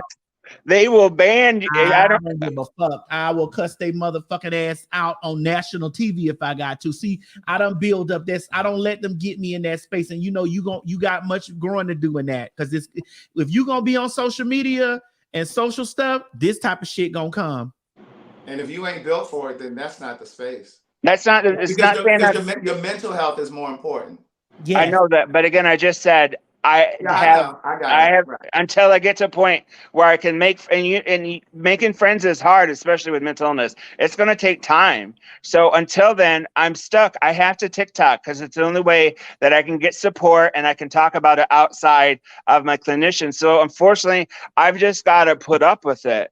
And it's just hard. So I just was coming on and I was afraid that you were going to keep talking about it. No, And we like, not. I mean, we not. We just okay. This is a part of our topics. Like Okay. we go through the topics and stuff today. Okay. You know. All But right. Katie, listen, we love you, girl. We Okay. accept you, and this it. Okay. I love you all too. So thank you. Nice chatting with you. Thank you for including me. And like I said, I will always have your back. I will always stand up for, anybody, any minority. And I do get what you were saying about the struggles that you all go through. So, because I had a white trans woman imply that I was racist. And I mean, we all have prejudice. I mean, it's part of life. Right. But I work hard to lift people up and, not just Black people, people of color, people injustices, disabilities. I try to lift people up and I really do care. And I really do care about y'all and that you included me. So you all have a wonderful day. Thank you, Kaylee. So, thank you, baby. All right. And let me know when you get your okay, stuff. I will, honey. All right, baby. All right. It was nice to, is it Craig? Yes, Yeah. it is. Nice to meet you. It was nice to meet you. Yes, All right, sir. baby. Okay.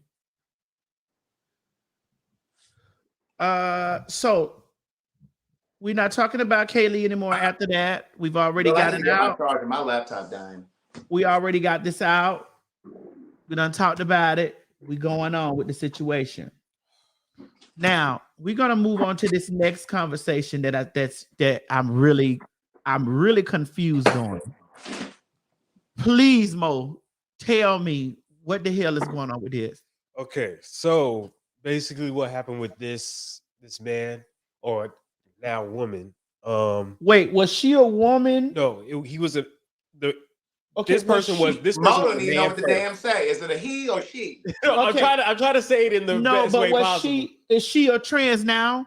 Yeah. So, Okay, so before her transition, she was convicted of 2 rapes. Yes, because she was a man at first before she transitioned into a woman, and before she transitioned, he was convicted of raping 2 women. And so when he was finally convicted, so after those rapes, that's when he transitioned. But he was also convicted of those crimes. And when he was convicted of those crimes, they initially put him in an all-women's prison. But I guess after the fact, when they found out the truth, they decided to put Her in an all men's. Well, I told y'all before, I do anything wrong, lock me up with the men's. Maddie, I don't think you want that problem. Why would I want that problem? Bend me over every day. They'll go, Maddie. You won't get a break. Listen, all I got to do is eat 1 honey bun. I take one of them cupcakes, 1 honey bun. I'm somebody's, but and he ain't gonna let nobody touch me no more. Now, if he catch me cheating, that's another story. Maddie, there are going to be people after. I ain't scared to go to jail.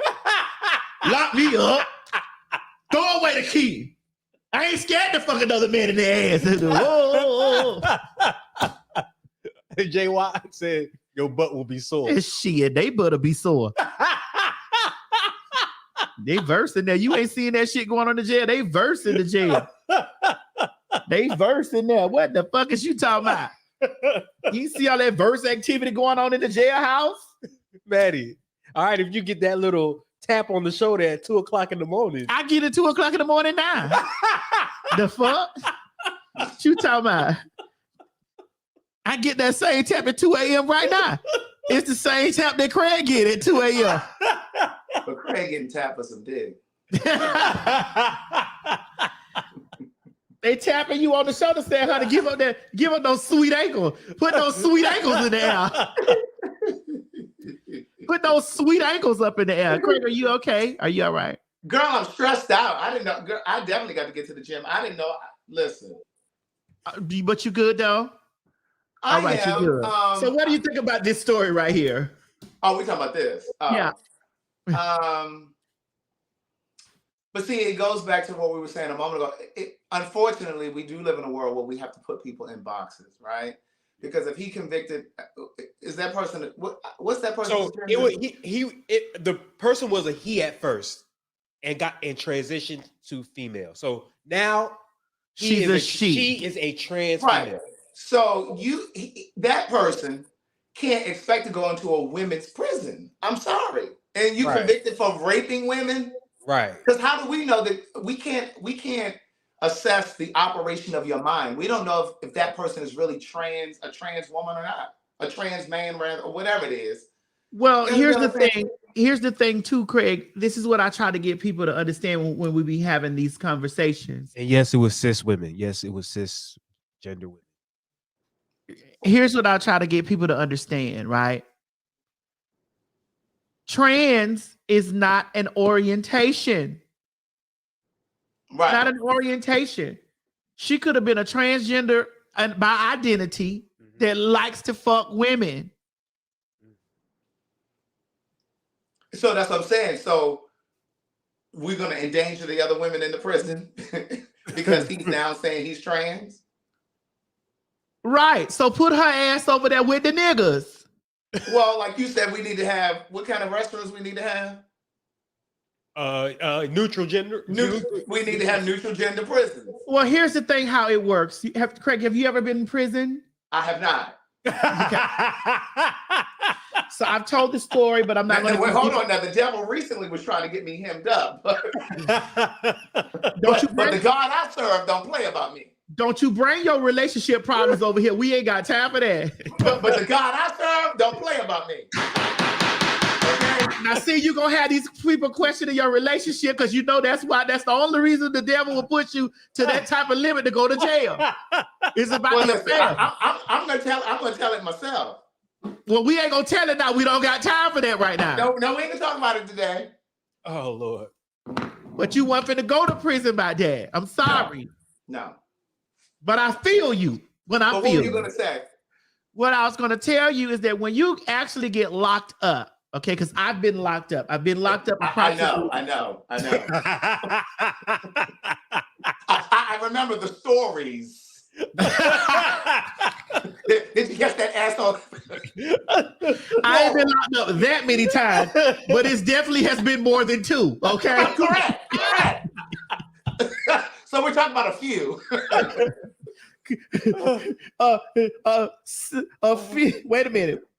A couple is 2. Yes. A few is 3. Some is 4 and plus. Whoa. Yeah, you're moving into the several territory now. Okay, I have been arrested several times. Okay. Now, what we don't have time for is for you to go through all of your charges. All the charges in the story. Oh, damn. But they were just the charges were the same charge. Oh, okay. I was about to say, weren't they the same charge? Okay. You know, and none of them were for prostitution. Really? Correct. None of them. I've never been arrested. So wait, all the times that you've been arrested, they've been for driver's license. Really? Never been for prostitution. I've never been arrested for prostitution.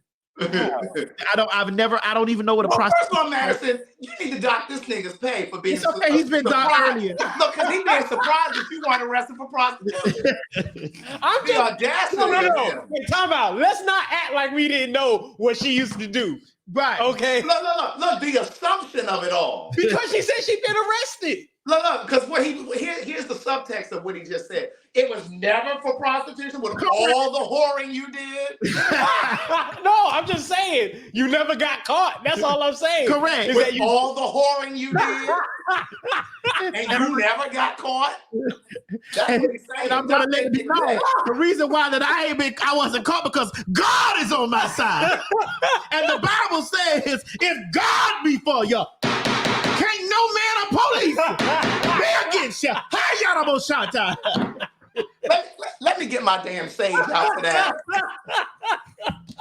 If God, let me get my sage out for this. It's most definitely the same. If God be for you, who can be against you? Look, Gray Jones said it. You know, we was thinking that was it, man. But I'm just letting you know.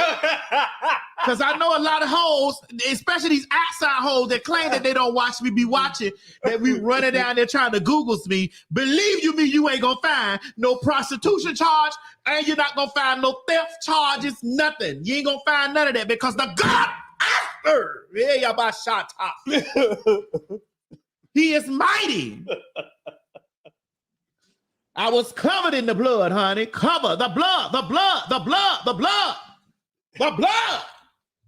Oh, yes. Oh, yes. They say what Miss Mary said. Let it move. Miss Mary, I heard you. Miss Mary, cut TBN off up there. Miss Mary, she said, what did you say, Miss Mary? And don't come. Hey, look. Let me tell you something. Miss Mary was texting me when we were on that. Don't do that. Not Craig. No, none of that. Craig. That's my girl. Said, do you hear me? That is my girl. Miss Mary said it was the prayers that kept the whore out of jail. That's right. That's right. Oh, we hope you back. Yes, she's back. I am back. How are you? How was sound check at NASA? Ladies and gentlemen, let me introduce you to the first Black transgender woman to ever speak at NASA, bitch. Y'all give a round of applause for my niece. This is my niece. That's my niece right there. That's my niece right there. That's my niece right there, honey. That's my kin. They sent me an invitation. They invited me, darling. That's my kin right there, baby. Yes, the first African-American transgender woman to speak. Congrats. At NASA. Because the gag is when we get to space, because we going, hiya, baba shata. Hiya. We gonna need the girls to be out there advocating for us against the Martians, bitch, because we definitely gonna be transgender over there.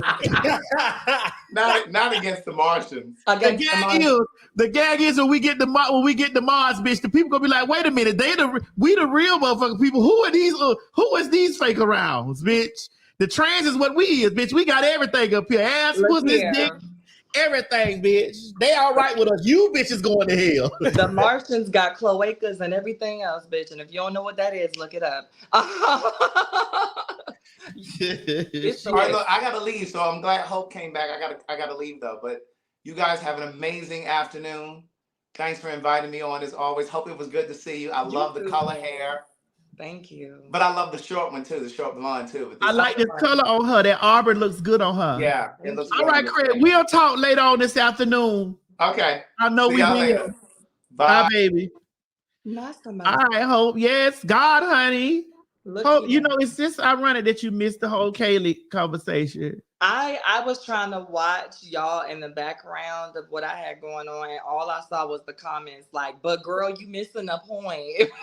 So whatever she was saying, I know y'all wasn't feeling it. So maybe it was meant for me to, because I don't have a lot of space to hold white woman tears in. I really don't. All right, we understand, but we done moved on from that. Hope the story that we talking about right now is this story right here. Okay. Ooh. Transgender woman convicted of 2 rapes before her transition is transferred to men's prison after after initially being sent to all female prison, reports say.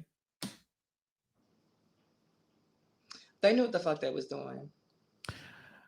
Well, for me, you know, I don't, if something heinous ever happens, if I do ever do something heinous, please make sure you imprison me with the men. Because if I go in there, I need to go in there with all this good body, honey. I don't think they want you to enjoy yourself though, man. It don't matter. I will.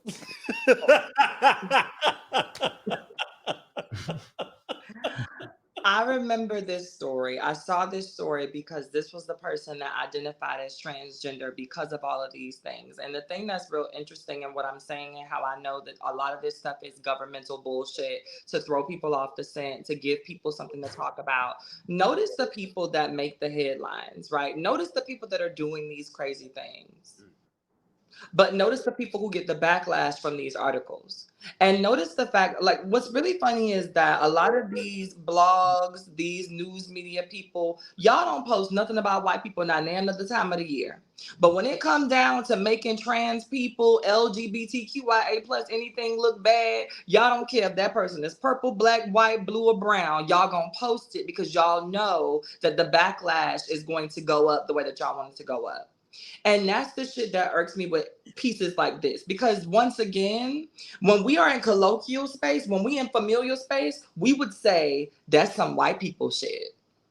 But because it gives you all an opportunity to talk shit about Black trans women or to talk shit about trans women in general, y'all are like, see, look at this. But any other time, we would look at something like this and say, that's that white people shit. And this is exactly what this is. This is that white people shit. This is also a man using patriarchal bullshit to slip through the cracks and see if he can beat the system. And this is also the system perpetuating this story to the forefront because they need to continue to put these things out there to justify the things that are happening in Florida with legislation. They need to put stories like this out there to justify taking away our rights. So y'all can fall for this stuff if y'all want to, but y'all know better.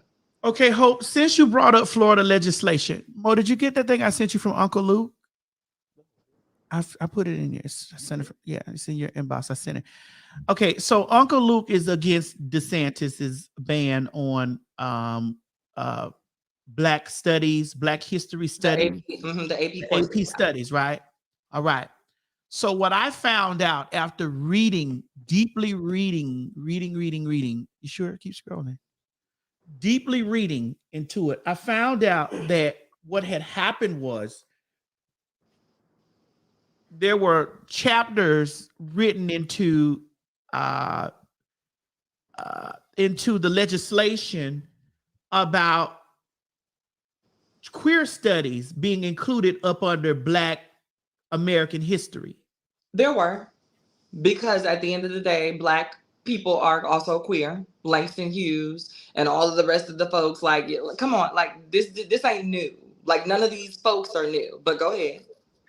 And so the reason why that I heard that they are anti that for Black is because that was written under the queer histories, queer studies, queer things were written in the legislation. And so let me go to Luke's page because I follow Uncle Luke because bitch, I'm from Miami. And right. So he posted that or whatever. And there were so many Black people in the motherfucking comment section saying, Luke, I'm appalled at you.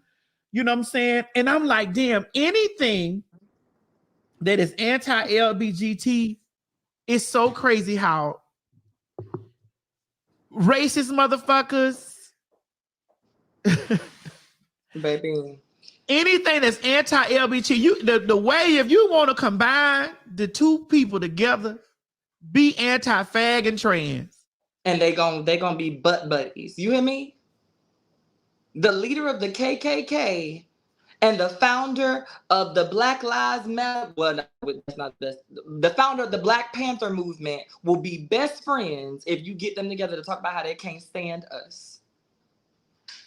Best friends. So I was reading this, and I was in the comments, and the people were tearing him up. I got it. They were tearing him up, saying, "How could you not support DeSantis when he's the reason?" Here it is.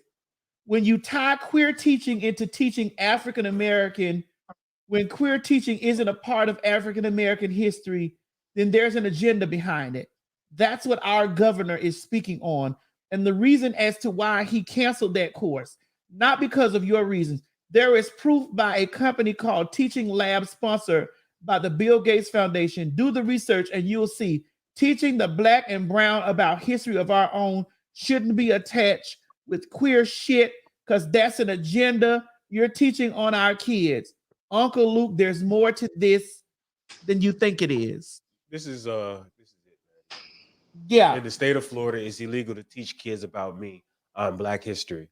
I guess they will never be able to read my book about the historic case in the Supreme Court and federal court, starting of Southern hip hop. They will never know Florida's contribution to hip hop. Baby, I'm in the comments. Like, the comments is so vicious. The comment says another false narrative that is being peddled. Florida is not banning Black history lessons being taught. The Florida legislation is banning the use of Black history to implement Marxist ideas such as CRT, radical philosophy, and identity politics. Let's stop promoting falsehoods and misinformation. And it's just like, you know, I'm in the comments and I'm like, bro, this is crazy. Here it is. DeSantis made it clear Black history will still be taught in its entirety. Don't get caught up on the hype, but instead review the curriculum, specifically topics 415, 416, 419, 429, 430, 431, and you'll see they have nothing to do with Black history. I do believe that DeSantis is racist. And is. I do believe that. We all know that he is most definitely homophobic, transphobic, anything to do. He hates the gays. That's just what it is. And it's likely because he's one of them. But anyway. Isn't he Hispanic though? What that mean? Because he's Hispanic. No, I'm just saying. Isn't he Hispanic? Right? So am I. What they got to do with the price of tea in China? You say, why do we care about Uncle Luke's commentary? We care about Uncle Luke's commentary because Uncle Luke is a part of history. You wouldn't be able to listen to your favorite dirty artist had it not been for the Two Live and the crew. Am I for free speech? Yes. Am I for radical movements? Yes. Am I for it? Of course. Am I for, you know, maybe they were as nasty as they want to motherfucking be. But bitch, listen, he was a Black man with a voice and he changed the movement. He changed the music industry, bitch, drastically. Him, NWA. Come on now. When it comes down to it, we got Bayard Rustin, Lorraine Hansberry, James Baldwin, all of these Black queer icons that people have suppressed the history for years. So when they talk about these ideas of certain sections being canceled out, once again, that goes back to the idea that DeSantis can't think about anything without making sure that LGBTQIA plus people are at the forefront of it, rather than acknowledging the fact that this AP course is going to help the progression of Black kids get up out of the hood. But again, Hope, and I hate to say this, but I said this is the last day talking about this. But again, they use, unfortunately, people like Kaylee fall in as pawns. That's a pawn that they use. The thing about Aretha Franklin with the trans wanted that fake news, that's a pawn, because nobody goes and researches anything when it comes down to the trans shit. It automatically becomes we are trying to force, and usually a lot of these things are being implemented by non-trans people.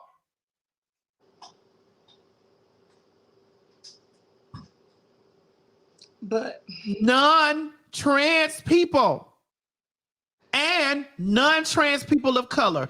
And you see who's affected with this? All the black people in the comment section that's gonna run down there and vote for DeSantis because he hates the fags.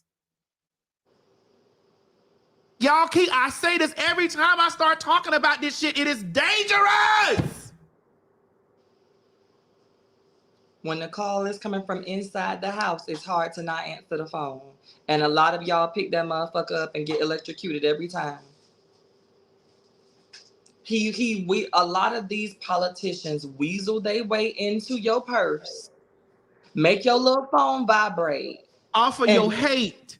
And your hate make you answer that phone every single time. These are the same people that want to take away the rights of Section 8 and housing care in Florida. These are the same people who want to upgrade what it means to do the FCAT so that your kids cannot progress, because there have been too many Black kids excelling at next level work The reason why this course is another reason why they want to cancel this course is because there are too many smart ass Black kids getting accepted into advanced AP classes. What does that say? There are too many Black kids that are coming into higher level education through Florida. We got to stop this.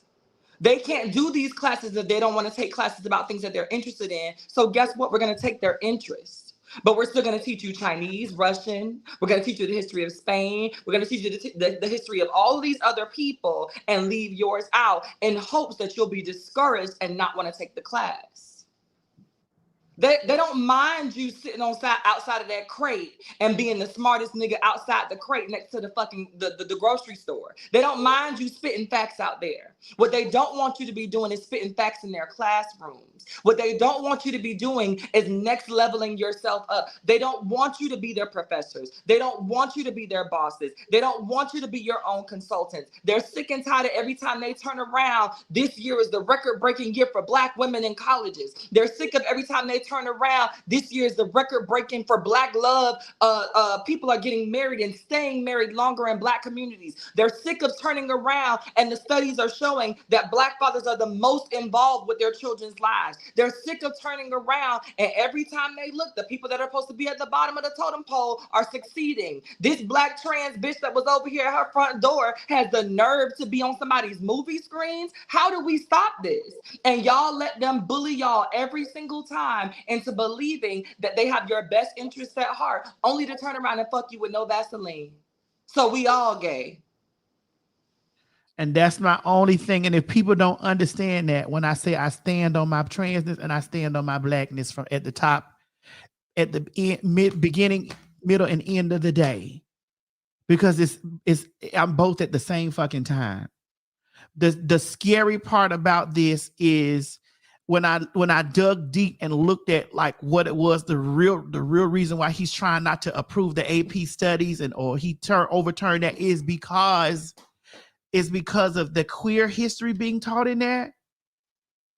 It's like, bro, really? First of all, and that's the other thing too, a lot of that came from the woke community. A lot of that came from them Hotep ass, Dr. Umar ass people that believe in that bullshit. They found that stuff and put that on him because they didn't want to be the ones to say it. Because let's also be very clear, if he didn't see value in the course, you bet your ass that he didn't look in there to see what they was teaching in that course. So another reason why that's a call coming from inside the house is because Negroes saw that and caught wind of it and was like, oh, well, my daughter, I don't care how smart she is. She not taking no class where they're going to teach her about the validity of faggots to our culture. Right. What about the children? What about the children?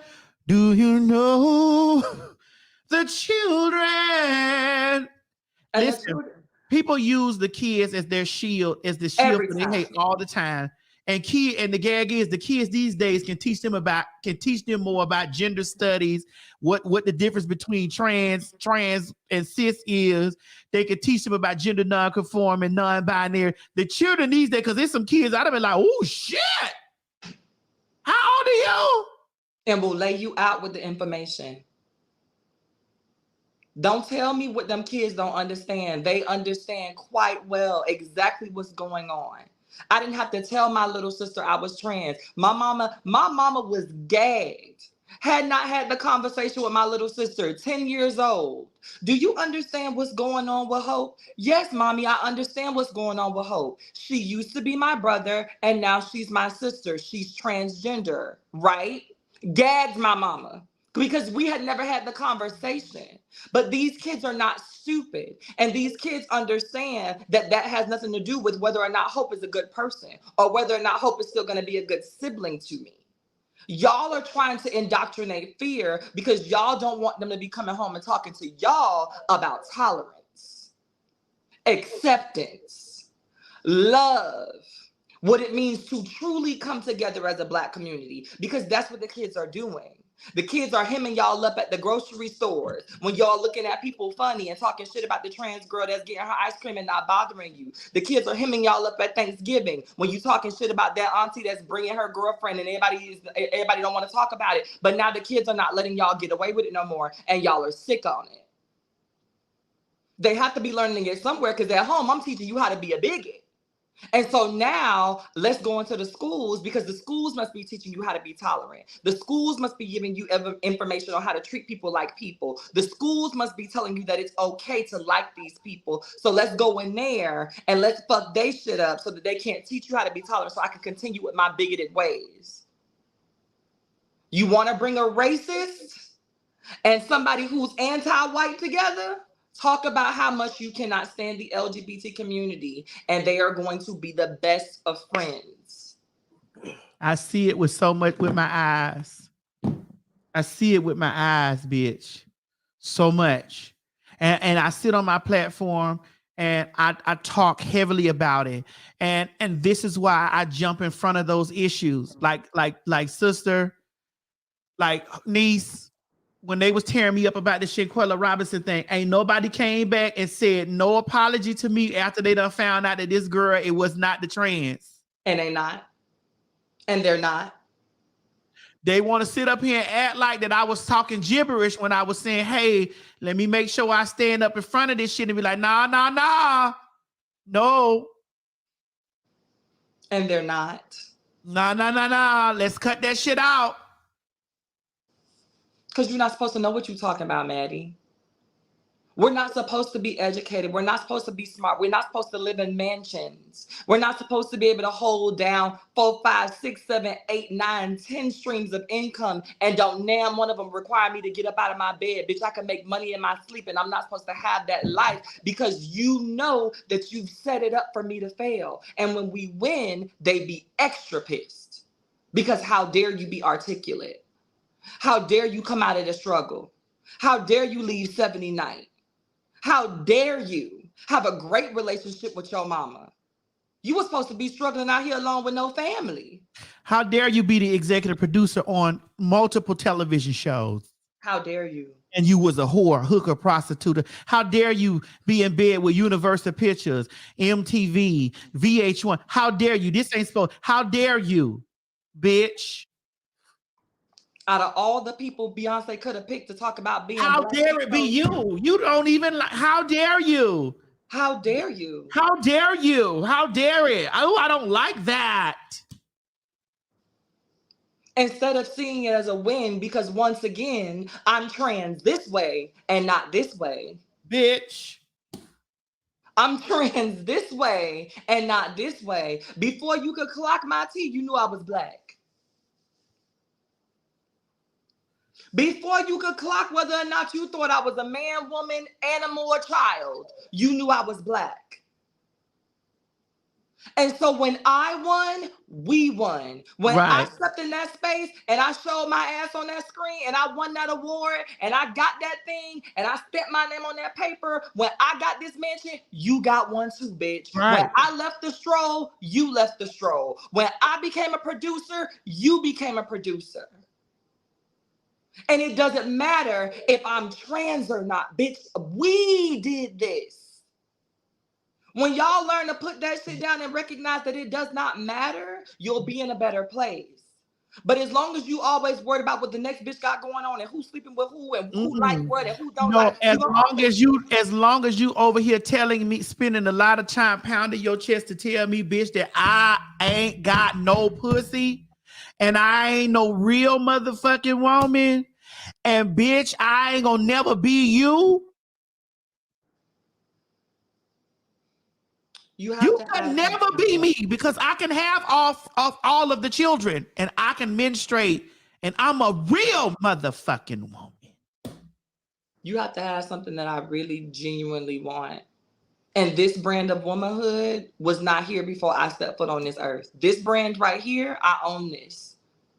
It's not a carbon copy of nobody but me. If hope did not exist, so with this brand, this particular brand of womanhood, it would cease to exist because I'm the only bitch that could be me.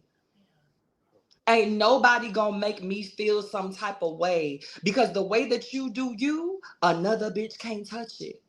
Period. And the one thing that I have to say to the ladies that are so hell-bent on being a blueprint, you are that. So why the fuck are you arguing? Why are you arguing with a Xerox copy? If you are the blueprint, then bitch, why are you arguing with me? Carry the fuck on. Carry on. Don't argue with me. If I can't do any of those things, if there's no amount of money I can spend to get those things, guess what? You arguing with me ain't gonna change it. It's not gonna make it even more so. So why argue? Child, it thinks it's a girl. I guess it is, child, and carries on. My period is on today. I don't have time for that conversation. That's how I would carry bitches if I wasn't trans. That's nice. But you're pressed because it's not about my period. It's not about having children. It's not about none of that. It's about the fact that I was set up to fail. I won, and you're still struggling. It's about the fact that I was set up to lose. And not only was I set up to lose because I was trans, but I was set up to lose because I was Black, and bitch, I still beat you and your vagina. And you feel some type of way. It's about the fact that I was set up to fail as a Black man, and you struggling. You still trying to figure out how to make ends meet to feed all 6 of your children. You trying to be a good father. But here go this abomination over here winning. How dare you be wearing Burberry? How dare you be getting married to the person that you love? How dare somebody love you out loud? And I'm still trying to figure out how I'm going to feed these kids. That's not my problem, sir. But maybe if you weren't attacking me, I could help you figure out what the solution was.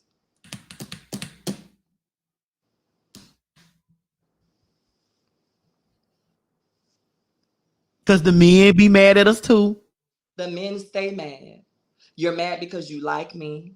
You mad because I make things wiggle in your pants. You're mad because even when you don't like me, you have no choice but to at least, at the very least, admit that I'm a cool ass bitch to be around. You're upset because you feel like I'm this because I couldn't take being that. Right. And that's most definitely not the case, because bitch, it takes a real nigga to be this. That part. That's why you niggas be still closeted. That's why you niggas be on the motherfucking DL, because you ain't strong as a real bitch. You ain't strong as a real bitch. Oh, you couldn't take it over here, so you went over there and did that, and this is supposed to be easy, sir?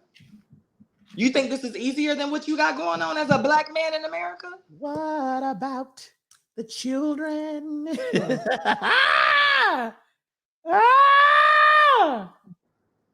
A lot of y'all couldn't tussle with a trans bitch's experience for 20 minutes, let alone an entire day. Bitch. And that's what makes you mad. And instead of us coming together as a community and having the pivotal conversations, y'all want to talk about who can go to the motherfucking bathroom and what your children reading in school. And how we always got a problem with something because of the motherfucking the being a natural woman. You make me feel like a natural woman. Listen, and that Beyonce, we weren't arguing about Beyonce going to get her bag at all. Never. We was never arguing about Beyonce. Girl, I posted that shit on my Facebook page. That shit got 1.5 million views on it. Mo, you seen it? My TMZ interview on my Facebook got 1.5 something million views on the 6 minute, and all them people under that is tearing me up without even looking at the context of it, thinking that I'm fussing, saying that she ain't supposed to be over there. I'm because like, y'all ain't even watching the damn shit. You ain't even watch it. You ain't even hearing it. You didn't even watch it. But the assumption is that I'm going to say something that the media said. And first of all, 9 times out of 10, when you look at that shit, it has nothing to do with Black trans people, nothing to do with Black LGBT people, nothing to do with the Black queer community at all. Some white girl got upset and screamed into her YouTube channel with all of her non-binary friends, and then a white publication wrote that shit up, and one of y'all that sit in the middle of the fence took that shit, threw it at one of your friends on one of these blogs, and now it's our problem. Stop doing that. Stop doing that. Let them have that. Let Out Magazine and The Advocate and Gay Times and all of those publications, let them have that. When their girls become unhinged, let them stay unhinged over there. Because they throw that shit out there and tomorrow they're talking about Katy Perry's new highlights. But when y'all bring that shit over here, it doesn't go away for months. Motherfuckers is still going to be bringing this Aretha shit up 2 months from now. Girl, they was on when they talking about it on the radio. You told me Yeah, they were talking about. they was talking about on V103. They was DL Hughley posted with no fact checks or nothing. You already know. Y'all already know. Because they already, as soon as you hear trans don't like something, oh, here they go. Here they go. Here they go, trying to conform the kids, trying to push their bit. We don't even be saying nothing. Here they go. It's too much. They always want too much. They always asking for too much. These trans need to just be happy that they better be happy we ain't doing like how they used to be doing. Oh, so that's the other thing. Y'all mad that the bitch ain't hiding from y'all no more. Y'all mad that when you walk up to a girl in the store these days, she liable to be like, excuse my language, because I don't use this, but I've seen the girls do it. I'm a tranny. So if you came over here to holler at me, this is what you getting. You okay with that? Y'all hate that now. Y'all hate that the girls are walking in our power. Y'all can't stand that the girls are walking on South Beach, whether they 6'5" or 5'2", wearing their shit with their shit on. Surgeried out. Good wig, bad wig, or indifferent. The girls are proud to be who they are. But why shouldn't we? If it don't apply, let it fly. If she not your motherfucking type, then don't believe the hype. Why is you making a big deal about something that you're not attracted to? We not on nobody mind, but we in everybody headlines. Make it make sense. We not thinking about y'all. We don't care about what y'all got going on. But every motherfucking time I turn around, y'all got something to say about something we do. Bitch, let it. Bitch, when I tell you the threads go on for weeks. Weeks. The week. Days. Clubhouse rooms for 24 hours. Weeks. I be like, bro, y'all still talking? It's some shit I done said on a story months and months ago. The bitches still got a whole long thread. Fuck you, you a man. You gonna always be a man. When they dig your body up and find you gonna always. No, I'm gonna always be T.S. Madison, honey. First of all, it's the let me find the video where you look the worst and pause that video so I can show people what you really look like. Bitch, if I slowed you down in slow motion and took a screenshot while your mouth was wide open, you would look crazy too, ho. Oh, we talking about that. First of all, in that case, clearly you can see the reason. You can clearly see the reason. And you can clearly see the obsession.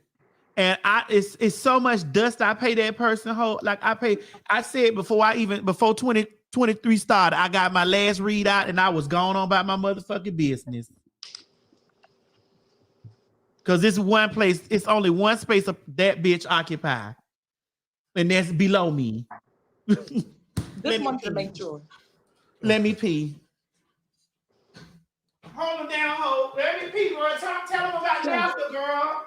So anyway, real quick while she peeing, for those of you all who didn't know, for those of y'all who just want to support, tomorrow I am going to be the first openly Black trans woman that has been invited.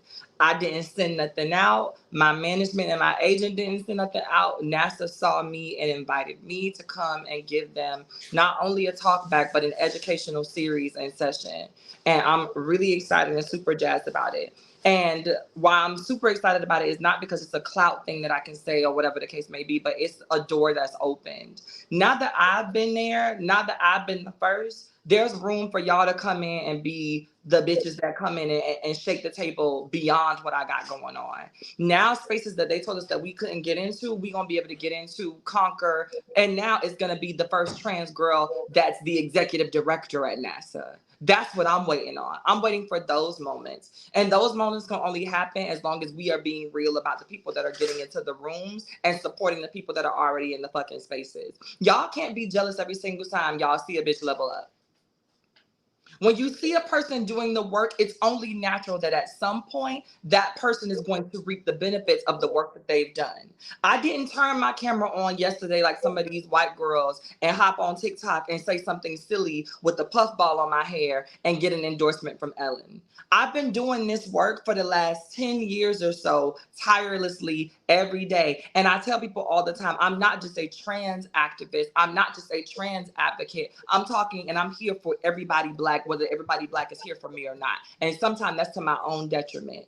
And y'all don't understand that when it comes down to the girls like myself, when it comes down to the girls like Madison, we are not just here talking about trans issues. We are here talking about what it means to windmill out in this bitch being Black and y'all miss that part of the conversation and discussion every single time. It's not just about one, it's about the both of them. But real quick, because Maddie gave you a little bit of something, but I want to let you know I saw it too.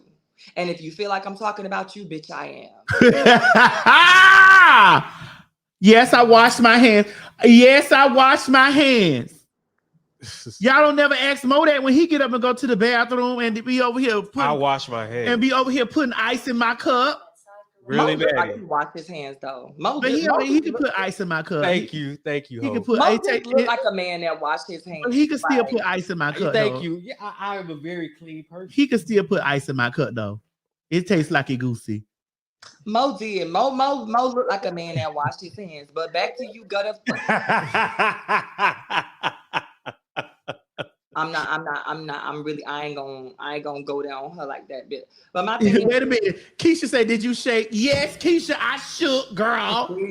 Yes, I shook to make sure it wasn't no drip. Because when I pull it up in my panties, I don't need my panties coming down smelling like no goddamn what? Yeast infection. Cauliflower. Yes, I shook. Cauliflower. She said cauliflower. Cauliflower Bubba Spa. You want me to go check that? Yeah, check Mo. See who at the front door. Who at the front door? You know, Mo be the man around the house around here when he come around here. That's why Miss Mary be giving him them granddaddy plates and stuff. Smelling like stale bread. The big piece of chicken. The big piece of chicken, Julius. Hope, before you get into it, I just want to, since we talking, we never gonna call no names. We never gonna have no division in our community or whatever. But you know, if you a girl that's trying to get a bitch attention, reading me is not the way for it to happen. Ever. Reading Hope is not. Yeah, we see you, but now we don't. And at the end of the day, first of all, I'm not intimidated by not one transsexual bitch walking. Because I'm able to give a motherfucking G. I'm able to give a G. I'm able to sit with a motherfucker, all of that. But the reason why I'm very standoffish from a lot of the trans girls, and Hope you learn this stuff. Who is that?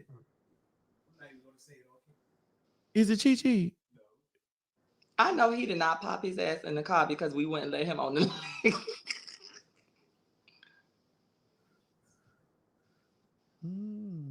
Got it. I didn't order no pizza. Oh, really? I didn't. It says, I asked him for the name. I didn't.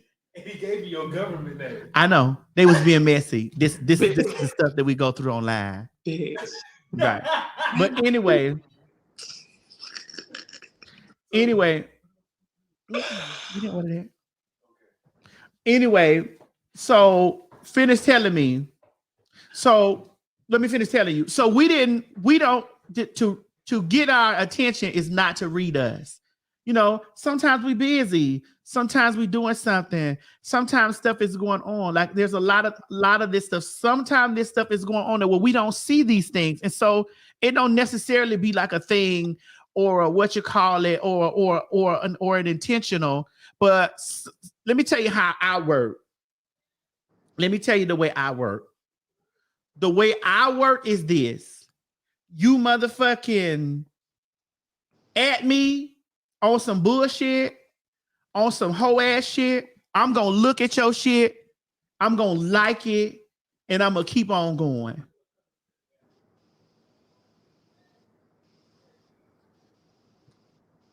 That's just the way that's gonna happen.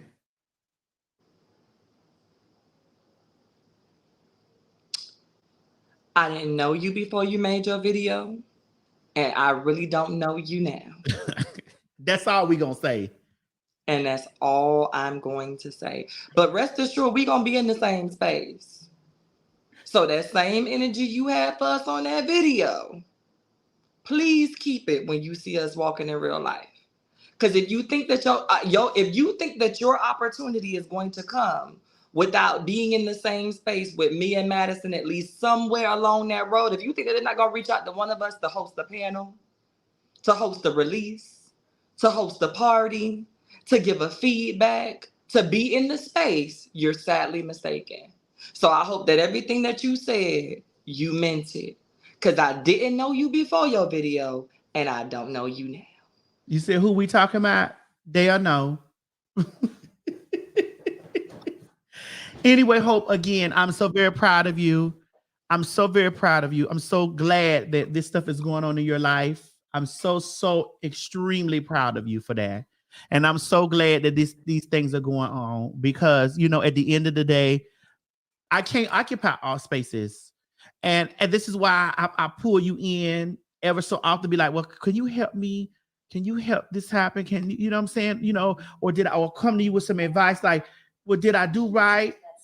Am I doing right? And sometimes you wear me out. Sometimes you wear me out, be like, girl, you should have said it, but majority of the times you don't. No. Thank you. Thank y'all so much for the congratulations or whatever. Thank you. But most of the time I agree, and that's the other thing that's interesting too. And what I want since it's a lot of y'all on here right now, stop sending me messages asking me to get Maddie together. Like I don't feel some of the same. I can't say the things. We can't say the things all the time that we want to say. And every now and then we are going to be people and we're going to speak our mind and we're going to say what the fuck come up and out. But what I want y'all to understand is that when I say auntie, I don't do the whole gay family, gay community thing or whatever the case may be. But if y'all understand the relationship between Black women and fuck the people who don't believe that we are women, there's something serious when you take in another mom, another aunt. And that person might not be somebody that you claim as your gay mama, your gay auntie or whatever the case may be. But I have respect for this woman on this other line. Because when the rest of you hoes was getting me together and talking shit about how you didn't see it for me and saying that my videos wasn't getting no views and all of the things, I had this one right here pushing me day in and day out, reminding me of how it was going to be and letting me know what I was going to, and everything that she said came to pass. I have respect for this woman. And when she dead ass wrong, I'm going to get her together. But don't call me expecting me to be Hope the Pink Ranger, that she grown. If she said what the fuck she said, she meant that shit and ain't nothing I could do about it. Right. But you do get me like, girl, now you shouldn't have said it like that, girl. True. You know. When you shouldn't have said it like that, you know. That's a real friend. Right. Listen, and not only that, this is why I've always tried to pull you into spaces. Anytime that I done had places and spaces going on, and I always pulled you in because that's just that'd be my appreciation, you know. And I'm really not gonna say I'm not trans friendly because I know all the girls. But I'm not always bound and close to the girls like that because it be underlying shit going on with the girl. Get a nigga, they'll show you they underlying thing. Leave your nigga around them. They'll show you the underlying of the situation. Or motherfucking, or don't do something they don't want you to do. How they'll run down there weighing you out. Oh, I loved you Friday, but bitch, I hate you Monday, Tuesday, Wednesday. I hate you from now on out. So I'm going to always fight for my sisters, but a lot of times I'm going to fight for my sisters way from a distance. That's been my experience. And it be a lot of them young ones. All of the young ones, the ones that get one little piece of thing in a magazine article. And now you think you the hot shit. I remember when I thought I was too, but bitch, that little article go away. Them people, they like that post. They don't support nothing after that. So how are you going to sustain yourself after you post that thing and they go up for it? You get the 10,000 likes. How you going to cash that in at the bank to pay your rent? After you read me for filth on your channel, Or they get one little movie role. Oh, girl. But Or was they it a get role? one little article, or they get one little thing. You be like, bro, I've been here for going on 2 decades in this shit. But what I ain't going nowhere. But was it a role or were you just available? Because Who there's knows? I'm not going nowhere. I'm not going nowhere. Congratulations to everybody, but bitch, I'm not intimidated by you at all. And I want all of us to eat. I just don't want all of y'all sitting at my table. Correct. Anyway, we got that out. We're gonna get on the phone after this. I love you like a fat bitch love chocolate chip cookies. I hope you got all what you needed to get out and say. Good. I'm gonna call you shortly. We're gonna continue the rest of the show tomorrow. Mo say he gonna come back to work tomorrow. Bitch. After he washed his hands. I'll be here. He gonna be here tomorrow. After he washed his hands. He don't gotta wash his hands no more. Put your hands in this ice, Mo. No, I'm good. Let me wash my hands first. Now he good. Now he good. Because I gotta wash my hands first. Now he good now. Because I gotta wash my hands. You smell like cauliflower now, Mo? No, I've been touching stuff. You say that's why you're not an advocate. That's right. Correct. I done told you, Mo, stop touching that cauliflower. You're gonna smell like the old bread. I mean, I've touched other things apart from my body. Other things. So you over there touching the sourdough too. I feel it's okay. It's okay, Mo. It is okay. You tell my consistency, but you're not a trans advocate. Oh well. That's your, according to you, that's fine, sister. But when the day begins and ends, you ask the people out there in the world what they label me as. First of all, my presence is my advocacy, honey. First of all, me showing up in spaces, me opening spaces. You do know that because I be there, it opens the door for someone else to follow behind me. I do want you to know that because I was there, they're able to be there now. I want you to know that. That's advocacy within itself. Just know that, sis. Advocacy. Also, sis, this is why I don't sit with a whole bunch of y'all, sis, because y'all be feeling some type of way when these things be laid in my lap or given to me. And I love you too, sis. But this is why y'all be feeling some type of way. What my platform does, it has reach. Well, y'all be in y'all community doing X, Y, and Z, honey, and talking to people in a circle, bitch, and standing up in front of a room full of motherfucking people, bitch, and 16 people. I'm the bitch that's gonna use her platform to spread it out beyond those 16 people, beyond those 50 people or 40 people, bitch. I'm that girl that's gonna be able to do that. Because y'all girls don't be powerful enough to do that. It be me. Sis. Again, my presence is advocacy, activism, bitch, and humanitarianism all within itself.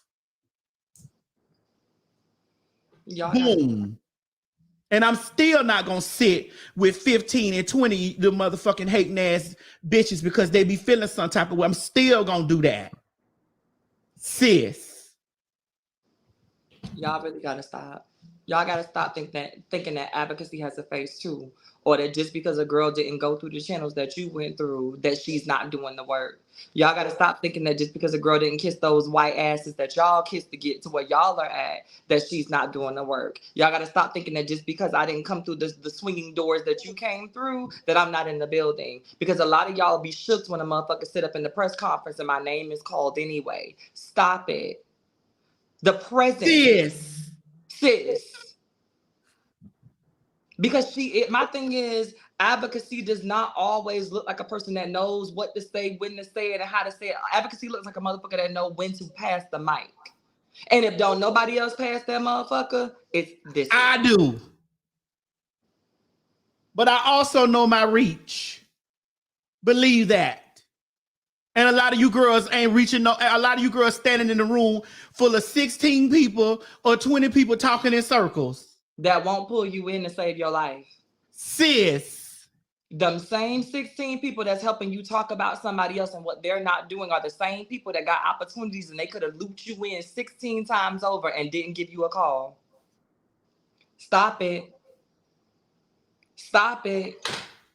Reevaluate y'all circles before y'all come after the people that y'all think got big old platforms and all this and that, because there's people right next to you that's sitting on a gold mine that could help change your life today, and she won't put your name in the hat because she's too afraid of what you gonna do with it. Sis, y'all gotta stop it. Y'all really have to stop attacking the people with the platforms and learn to look to your left and look to your right and see if the bitches that are closest to you are providing space for you to upgrade yourself. Don't be upset at the lane that people carve out for themselves. Be upset at the fact that you have people that's sitting around you every single day talking about how they love your music, but they ain't sharing not a motherfucking shit on their story or their page just yet. They done walked around on Snapchat with 50,000 songs and ain't not none of them yours.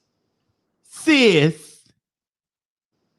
Oh, you be laying them wigs, but she ain't let you touch her head yet.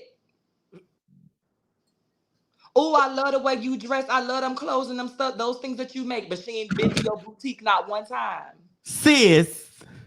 Oh, I love you just always speaking life into me, and you done had opportunities to bring her to your school and you haven't. Sis. Oh my God, you such a great thing for the community, the advocacy, but she over the YMCA's budget and she hasn't called you to... Sis. You can be my personal shopper. Let's be clear, bitch. When I got my talk show, the first thing I brought on was trans. Yes, it was Cherry because I love Cherry the fucking boom. When I got my television show, what I brought on was trans. It was motherfucking Hope. When Hope got over there and did jazz, she pulled me in over there with jazz. Bitch, kiss my ass. Kiss my ass. No, I don't stand up, bitch, at the trans rallies and the trans marches and stuff like that. But guess who they called, bitch, when they wanted to reach outside of the motherfucking X spectrum that they in, talking to the motherfucking 50 or 60 people that they reach. Because they know I got the straight folks. Oh, I've been in the straight folks' houses for years. Years and years and years. I might have been naked in your house, bitch. I might have been in your house naked. But after I put my clothes on, I was still in your house. Sis. If you really want to ask the question on the transsexual and the transvestite and the transvaginal mesh that they know, bitch, in the situation, is most definitely me, sis. Ask them niggas. When y'all be laying down there getting your back blowed out or you blowing out their back and these sucking, which one was the first they saw that turned them into liking the girls? It was me, sis.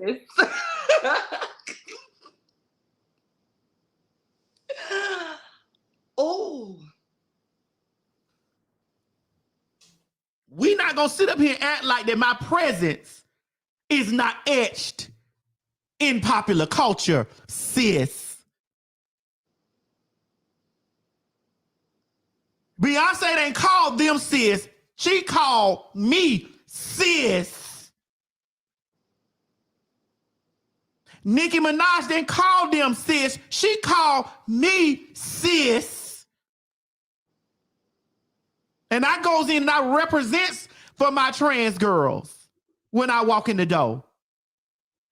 When I sat at the Breakfast Club, sis, I represented the trans girls, especially the prostitutes, the ex-prostitutes, the hustlers, bitch, and the bitches on their swag. Sis. So don't talk about my advocacy and my motherfucking while I'm not an advocate. Because everywhere I set foot at, bitch, I'm talking about trans issues. Definitely in Black culture, sis. So while you standing in front of, because it be those girls standing in front of their organization groups, in front of their 60 organization and sponsored by 14 white people, bitch, that's trying to figure out how do we expand this? When they looking for a voice, bitch, that dives off into the culture, sis.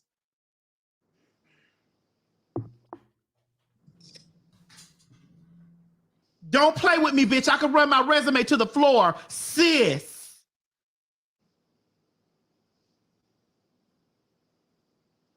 No more drama in my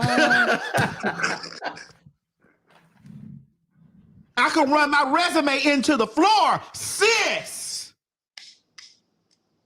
Because forget ye not, I was a prostitute that walked the sidewalk, bitch, that wasn't even supposed to be in any of those places, sis. So therefore, my presence again is my advocacy, bitch, my activism, and my humanitarianism, sis.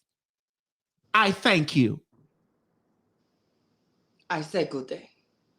And on that note, child, tomorrow we're gonna see y'all, honey. We got some stuff lined up. All the stuff that we ain't talking about, that we done talked about. Please take that out so that we can hit this stuff. We're gonna open up every show with the Star Spangled Banner. On the line of the free. Actually, while we sitting here, while we doing this, sis, let me do this. Don't go nowhere. Make this big, Mo. Make this big right here. Yes. Don't go nowhere, Hope. You ain't gonna have no other choice but to see me because I'm in everything. There it is, you right ain't there. Have no other choice but to see me because I'm in everything and everywhere. Ooh. I'm in film, television, streaming, music, bitch, and pornography. Bye. Thanks, sis. The word of the day has been sis. S-I-S. Not C-I-S, because I'm T-R-A-N-S, so I can't be C-I-S. S-I-S, colloquial meaning sis as in sister. Shady meaning as in bitch get bent. Hope I'm finna call you, girl. Bitch, I'll see y'all tomorrow. I love y'all. I'm finna call you, Hope, if you ain't busy. I'm good. All right, okay. Hey everybody, this is T.S. Madison, and if you are trying to grow your business, brand, or product, why not advertise with me? Email me at booktsmadison@gmail.com so that you can get in on our comprehensive advertisement packages. Unique visits, unique subscribers, honey, a broad demographic. Advertise with me today. Quit talking and listen. Get over to my Patreon right now so that you can receive some exclusive content from the TS herself. Who you said? The TS. Patreon is filled with one-on-one exclusive content, behind the scenes. You can even chat with me in there. Me and you. It's just me and you. So get to www.patreon.com/TS Madison Hinton, and you'll be glad you did. I promise. This has been a TS Madison and RDE Multimedia Group presentation. Hey guys, if you just enjoyed watching this video, don't forget to subscribe to my YouTube channel, www.youtube.com/TS Madison Hinton. Or if you're already here, click that bell up there, one of them, and subscribe so that you don't miss this or any other excellent content that I have for you. Don't meet me here, beat me here. Ciao.